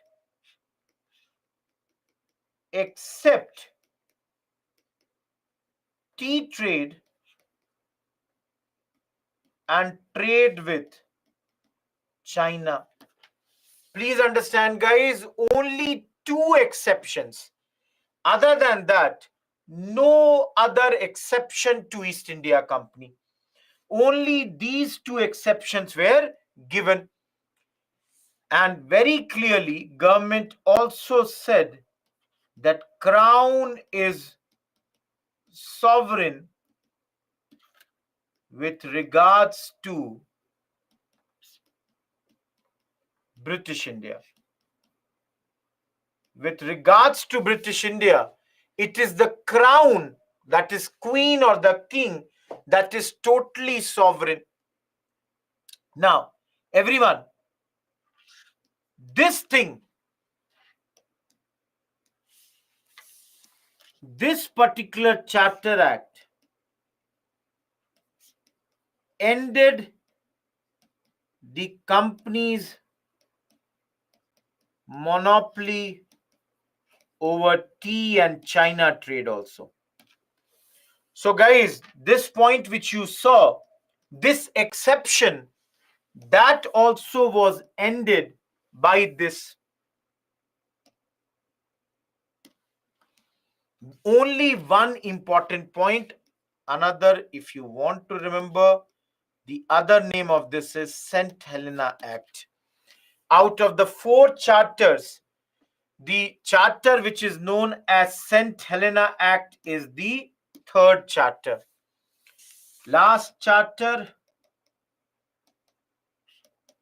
for an indefinite period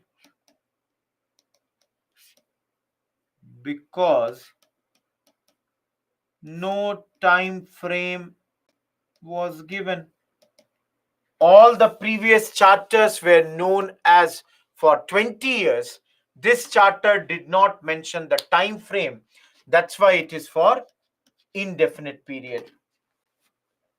For those who are asking why it is called St. Helena, Napoleon was kept in this island only, and under this charter, this island was handed over to the Queen. Napoleon had died way before this. This charter is also known as St. Helena Act because this island was given to the Queen by this charter. Am I clear? Everyone, Venkatesh, they did not want to end everything. Zeba, he was having clashes with fights with Britain. That's why, again, I'm saying continental system, you will study in world history again. All of you, any doubt in the 4 charters? I brought that, Monica. Yuvraj, please see. Guys, those who want this slide, this is here.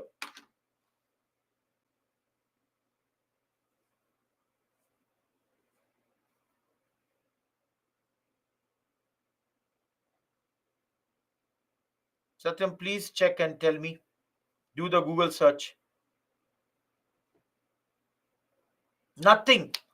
Please understand, guys, all these charter acts we will again study later when we are doing the constitutional history. Under economy, nothing is there under Charter Act of 1853. This year's prelims question came from 1833 Charter Act.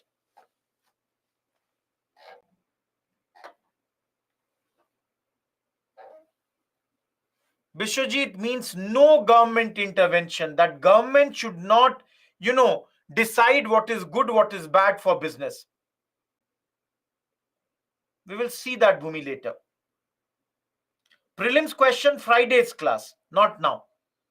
Udbhav, just now I said laissez-faire. Those who are asking about the prelims question in Friday's class.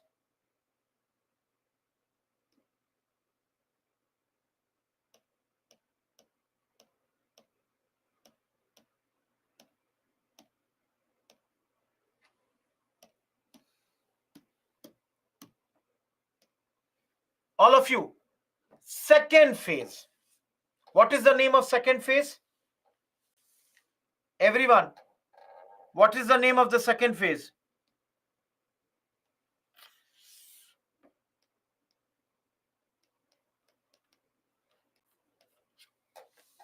Now you all will tell me.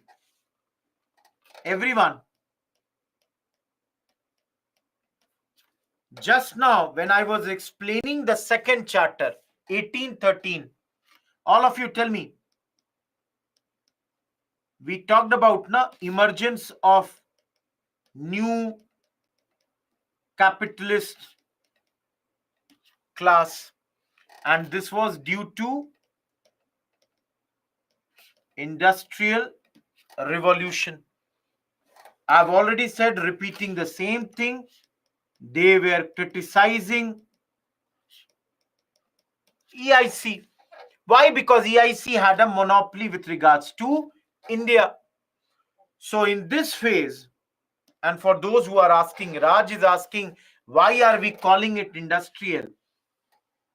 See, because in this phase, India's colonial economy was integrated with British and world capitalist economy. We have already studied, if you remember, if you all remember, we have studied it, that all import duties in India were totally removed or reduced to nominal rates. Everyone, if you remember, did we not study yesterday that Indian goods, when they go abroad, 200% tax, 400% tax, but the British goods, when they come to India, 2% tax, 5% tax, maybe only 10% tax. Everyone, did we not study today only in the commercialization of agriculture? The British administration gave all the help to planters, or you can say to British planters or capitalists. So if they have to establish tea plantation, coffee plantation, railway, anything, they were given help. All of you, railway, when was it established? East India Company, Shivani. Everyone, when was railway established? 1853. Which phase? Apart from this, guys, did we study Ryotwari system yesterday or not? Ryotwari. Did this make our agrarian structure more capitalist or not? Now cash is collected. Everyone, we have not studied this. We will study this later. But in this phase only, modern education was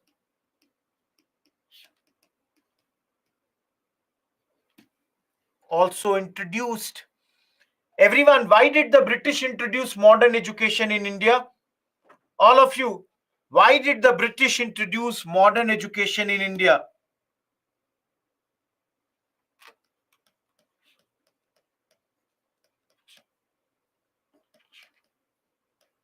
To get cheap labor. Everyone, for every position, they could not bring people from Britain. So for, let's say, positions like clerks, Indians were given modern education. All of you, I have only one question. You all tell me. If railway was established, did Britain spend money? Everyone, if railway was established, did Britain, by Britain has to spend money, then only they would have to build it. Now, if they have built, money was used. Okay, if schools and colleges were established, was their money spent or not? If schools and colleges were established, okay. Guys, in Ryotwari, who will collect the taxes? In Ryotwari, who will collect the taxes? Government officers? Now, all of you, don't you think because of all this, Britain is spending money in India? Everyone, will you admit Britain is forced to spend money in India? Guys, ultimately, this money came by taxation and burden on peasants. The taxes collected from the peasants increased. The burden on the peasants increased because through this costly administration was managed now. All of you, Am I clear? Yeah, Suvin, you are correct. Everyone, is industrial phase totally clear?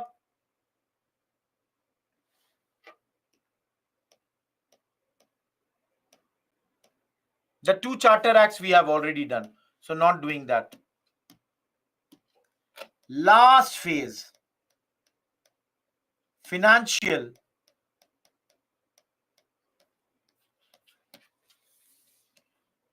All of you, though it is related to world history, but anyone, can you tell me which was the first country in the world where industrial revolution happened?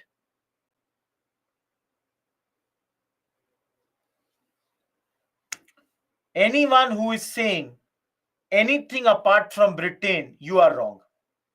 The first country where industrial revolution happened was Britain. But now, everyone, Britain is being challenged by whom? USA, Japan, Russia, France, Belgium, and so many other European countries. Everyone, is this challenge clear? All of you, Britain's supremacy is being challenged. Number two, everyone,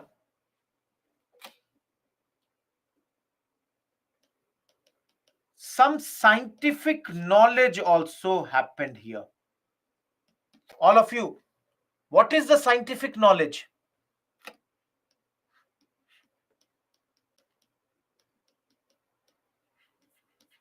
Heard about this? All of you heard about this petroleum? Petroleum was not known before this. Now petroleum is known. So petroleum could be used as fuel in internal combustion engines. Similarly, guys, I don't know if you all have idea, electricity got developed. So these scientific knowledges, they have basically unified the world economy. Everyone, in this slide till here, is everything clear or not? All of you, is everything clear till here in this? Everyone, now a very simple thing. Guys, I'm asking you, is India important for Britain? Everyone, is India important for Britain? Okay. So can I say India is important for Britain for two purposes? They get raw materials from India, and India is a very important market for them. Now, all of you tell me, India is one amongst many colonies in the world. Will the other countries who are doing this industrial revolution, will they not be thinking, if they get India, how cool it would have been for them? All of you think. Don't you think everybody would be wanting colonies like India? All these Western powers, they want more and more colony.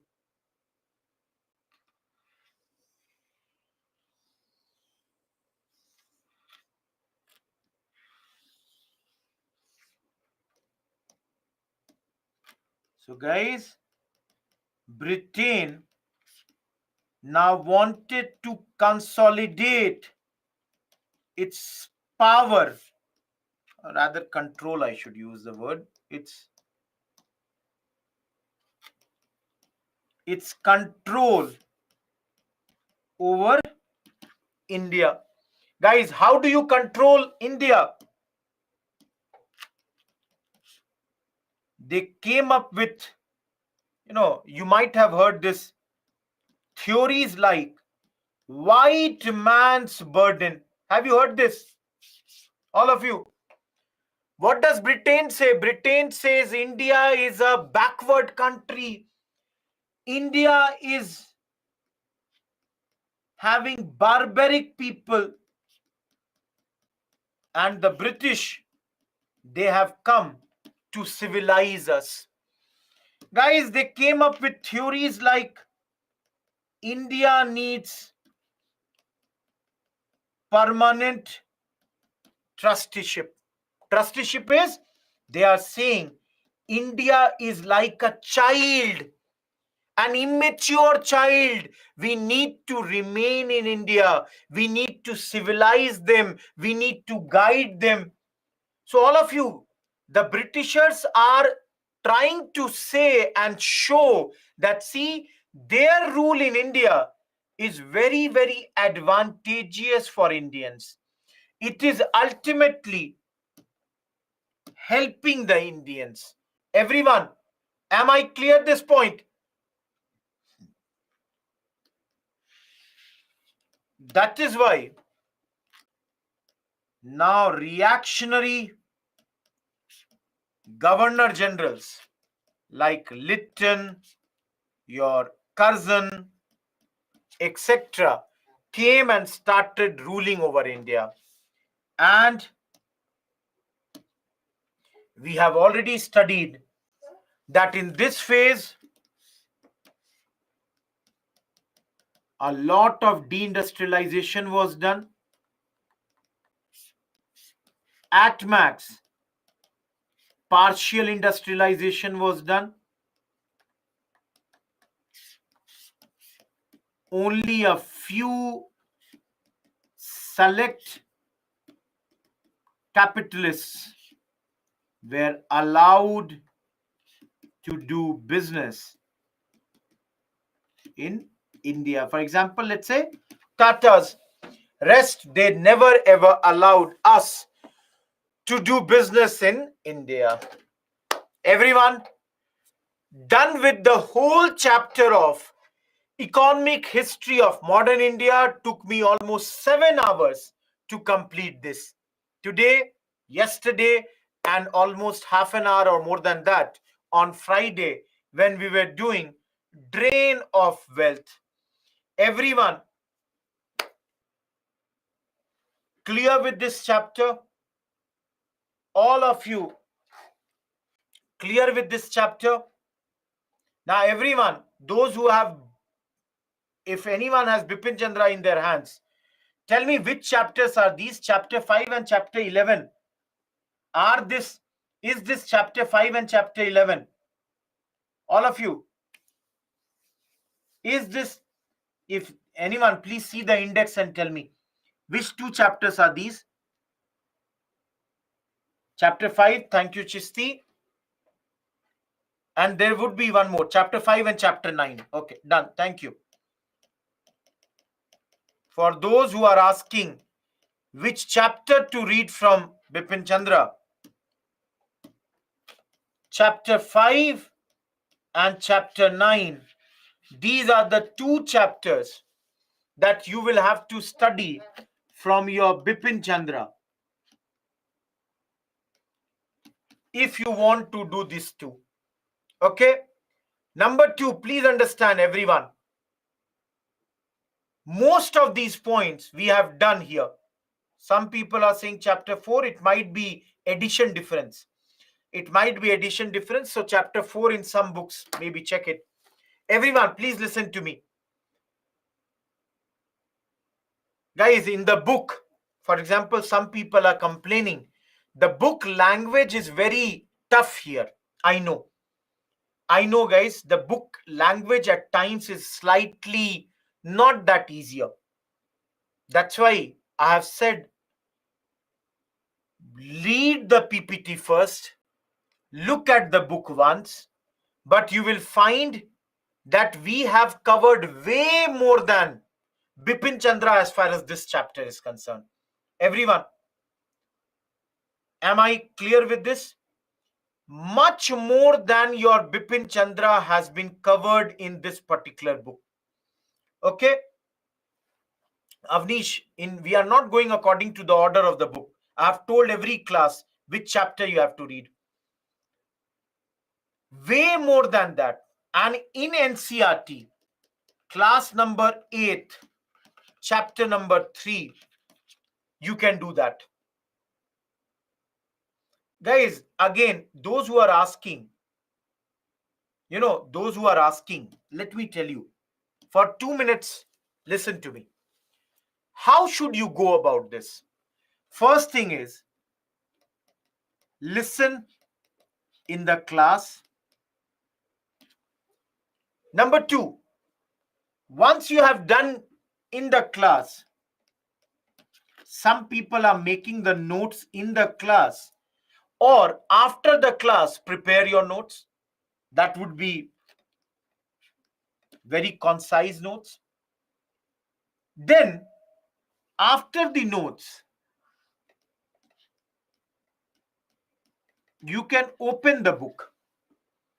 You will find every detail of the book was covered in the class, or you would have already written in the notes. Still, if you think anything more important you found in the book, add it in the notes. Now, guys, I don't know who has how much time. Those who have very less time, only attend the class, use my notes. Those who have more time, read the book. Those who have further more time, go for ARM.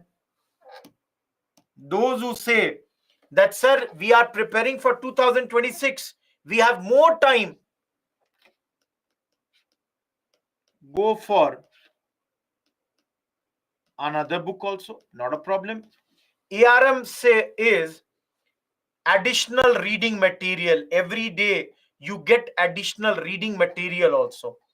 So then you can go for another book at this point of time. Everyone, am I clear with this? See, you have to decide. You have to decide, guys, how much time you have. Based on that, do all these. Now, let's start the next chapter here.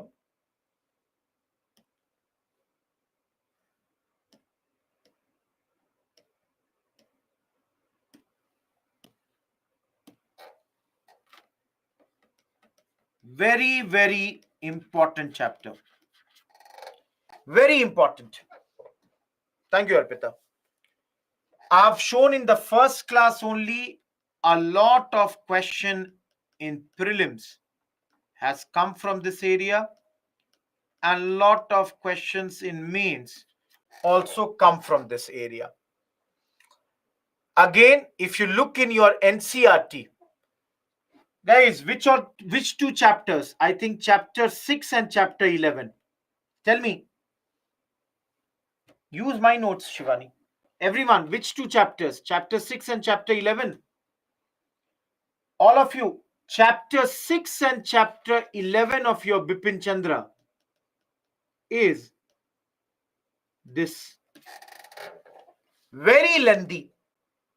Very, very lengthy chapter. Today we are starting. Today is Tuesday.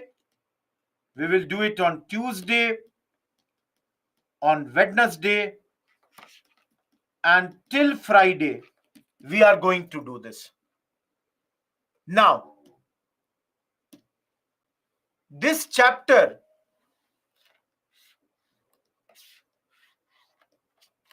is easy for some people, is tough for some people. Now, guys, understand. For those students who simply follow my class plus notes and maximum a book, whichever book you are saying, and that also I'll tell you the exact page numbers. For them, it will be easy. For those who will try to do a PhD, it will be very tough. Because every man, I'll tell you what PhD is, I'll tell you. For example, tomorrow I will start Raja Ram Mohan Roy. Now, some people, they will start asking me that, sir, what was the name of mother of Raja Ram Mohan Roy? Sir, what was the name of wife of Raja Ram Mohan Roy? Sir, how many sons and daughters Raja Ram Mohan Roy had? Guys, I'm not worried about these. And simply, frankly speaking, I don't know all these details. Some people will ask, sir, what was the birth date of Raja Ram Mohan Roy? Where was he born? Leave this unnecessary details. Don't go into that. Focus on what I am telling you. That will be more than sufficient. Am I clear? Everyone? Yes, Shreyan. Okay. Now coming to this part. Tomorrow there is no holiday. I think there is a holiday day after tomorrow. Thursday would be a holiday. Tomorrow there is no holiday. Uni, open the NCRT's index. Open the index of the NCRT. You cannot have 2 days holiday. Janmashtami is day after tomorrow, I think. So that would be a holiday. All of you, 8th class, Uni. Do you understand these 6 points?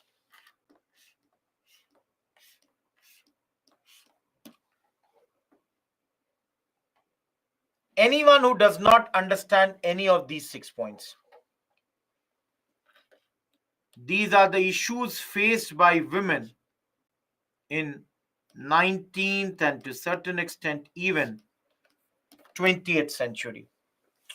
Okay, many people are asking about this. Some people are asking about this. Okay, all of you, see here.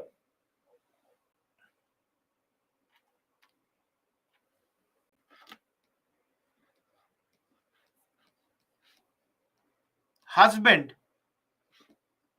has died.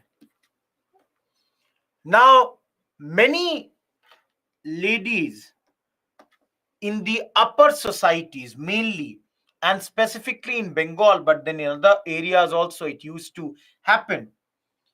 After the death of the husband, wife would jump in the funeral pyre and die. All of you, please see this image. You all can see here, the wife is about to jump in the funeral pyre of her husband. As you all can see, this is an occasion people are playing musical instruments. All of you, this is known as sati. Everyone, sati is clear? For those who are asking why the woman does sati, she does it to show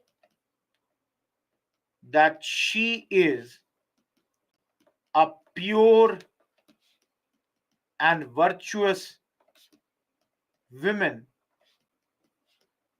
who wants to be in a conjugal relationship even after the death of her husband.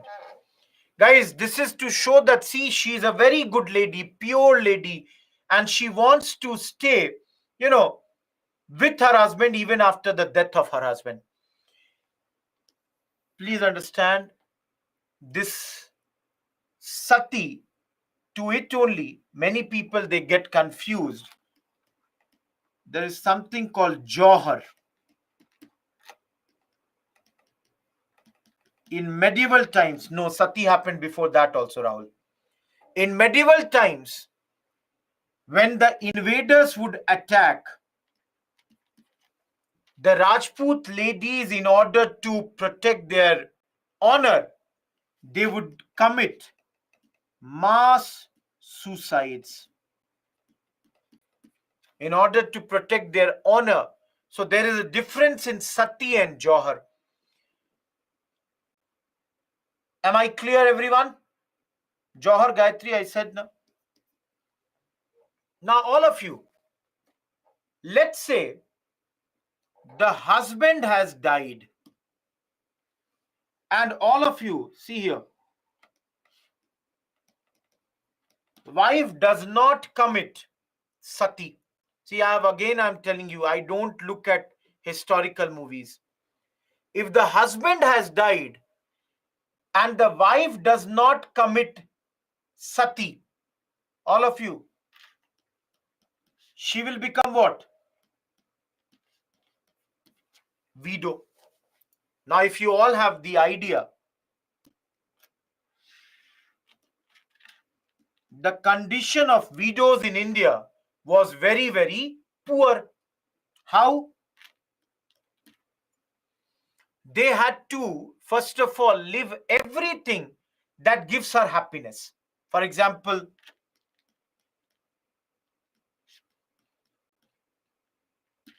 plain clothes,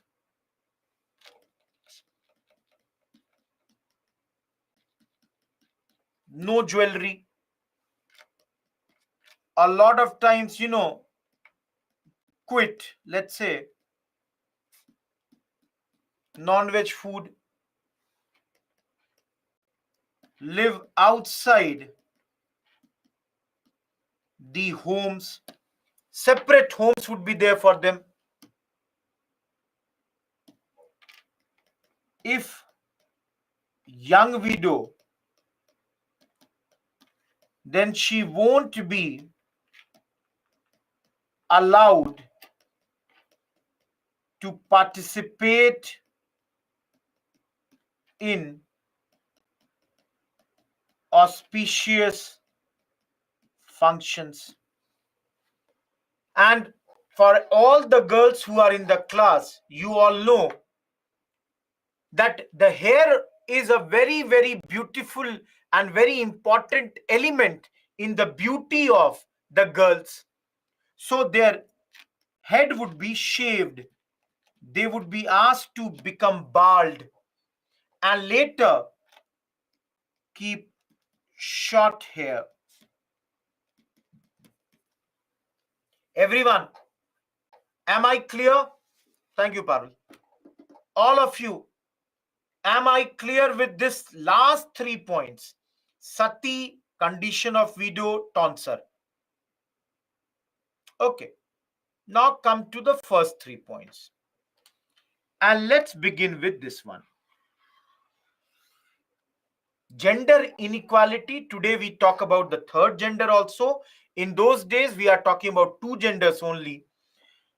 In everything, men would have preference over women. Everyone, can I say this? All of you, can I say this? Men, for example, property rights. Women had no property rights. Men had. Women were confined to their homes. Men were not. And under gender inequality, only another very valid point is education. Men would be given education. Most of the time, the female would not get the education. it would be as if, why do you want to have education? You know,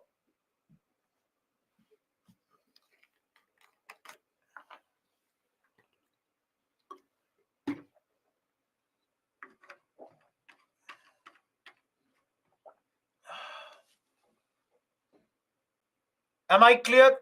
Thank you, Anil. Everyone, see again, Dekho, you will study this chapter in a big manner in social issues. I'm only touching these issues in a very superficial manner because we would be hearing these words throughout tomorrow and Friday's class. Am I clear, everyone? Lastly, superstitions. Everyone, superstition is what? Witchcraft, for example. A lot of times, the women, they would be accused of being a witch. Those who don't understand witch in Hindi is Dayan. So the witch, they would be accused of being, that, oh, the husband has died young. You have, killed my son or killed my brother, whatever that might be. Women's condition because of these issues became really bad in the 19th and 20th century. Am I clear, guys? All of you. Black magic, yes, you can use that word, absolutely. Thank you, Manish. Okay, tell me these five. Do you understand these five, everyone?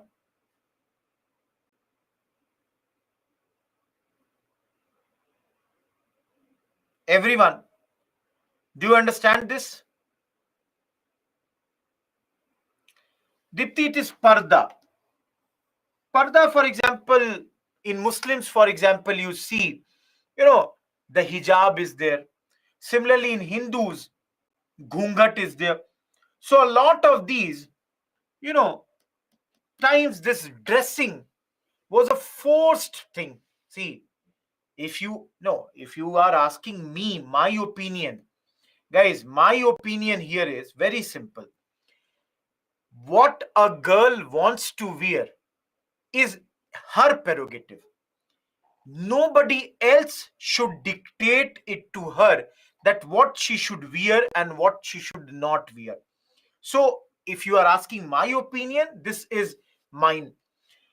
But then a lot of times they are forced to have that veil, both in the Hindu as well as the Muslim societies. You would see parda. Similarly, guys, polygamy. Please understand, polygamy is a gender neutral word.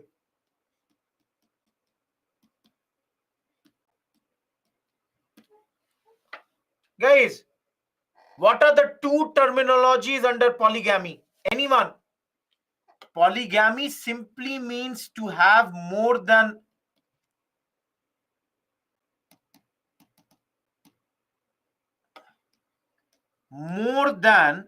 one partner. If any lady or the man has more than one wife or husband, it is this. And further, polygamy and polyandry. Everyone, monogamy means only one partner, single partner. Polygamy means more than one partner. Everyone, what is polygamy and what is polyandry? Everyone, in for example, a lot of times these days, Assam's chief minister is talking about that they are going to bring polygamy, act which will ban this polygamy. Getting my point? So polyandry, more than one husband. That is, a wife has more than one husband. Polygyny is more than 1, 5. Yes, Draupadi is a famous example of polyandry. Everyone, am I clear? Again, guys, more is this. In those days, a lot of times, let's say the first wife did not bear a child, the husband would marry another lady. Similarly, let's say in tribal practices also, in Islam also it is there. A lot of times, if you see, that's why the laws are being talked about that we will ban polygamy. Everyone, am I clear with this? All of you? These two are clear? Okay, come to child marriage. Hopefully everybody understands.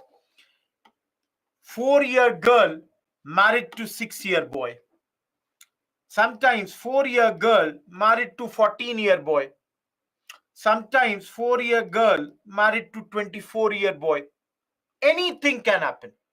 Very young ages, the children would be married in those days. Even now, even though it is banned, you would get the instances of child marriages, and this is totally prohibited today. And most of the child marriages today, they are happening in the lower strata of society, where the people are doing it in order to protect the honor of their girl child. So a lot of these child marriages would be done today. Female infanticide, girl child would be killed at the time of birth only. So very famously, Rajputana, that is present day Rajasthan and all those areas, in Rajputana and all, a lot of female infanticides used to happen in those days. The thing is, this would be mainly in the Hindu society, when the urge for the male child, because they would always prefer male child. Another thing was that this was also done because there was a lot of expenditure on the marriages of girls. See, because of female infanticide only, the sex ratio of the states like Haryana, Rajasthan, was very poor till recently, but now it's improving a lot. Lastly, should I even go and explain to you dowry? No, after birth, Zeba. How will you know before birth whether it is girl or not? Everyone who does not know dowry system, unfortunately, exists even today. Unfortunately, has only growing in some cases, and new forms of dowry can be seen, where indirect dowry forms that arrange a great marriage, spend this on the gifts and all, that is going on even today. And this show of culture has made these things much more prominent. Gift in the form of gifts. No, Santosh, you are married only to one person at a time. That's the understanding. Everyone, yes, most of this, everyone except Sati, all these exist even today. That's my ending point for the day. Yes, everywhere, I know. Guys, I'll tell you, I have taught everywhere in the country except Chhattisgarh and certain northeastern states. And I can tell you, everywhere, wherever I have asked, people have admitted dowry happens in their society. Only in the northeastern states and a few societies like in Kerala, etc., where dowry is not practiced, unfortunately, a thing that should end as early as possible. Am I clear? Everyone, am I clear? There are many other problems. We will see more of them tomorrow. I have given you a good idea about some of the major problems. Yes, Shriyank, Lucknow, we have our center. So done with this class. It is 9:25 at this moment. I will take up some of your queries. Those who have no questions, I hope you enjoyed your class.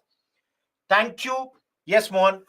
And again, happy Teachers Day to you people also. Let's, you can enjoy, go and revise. Those who are wishing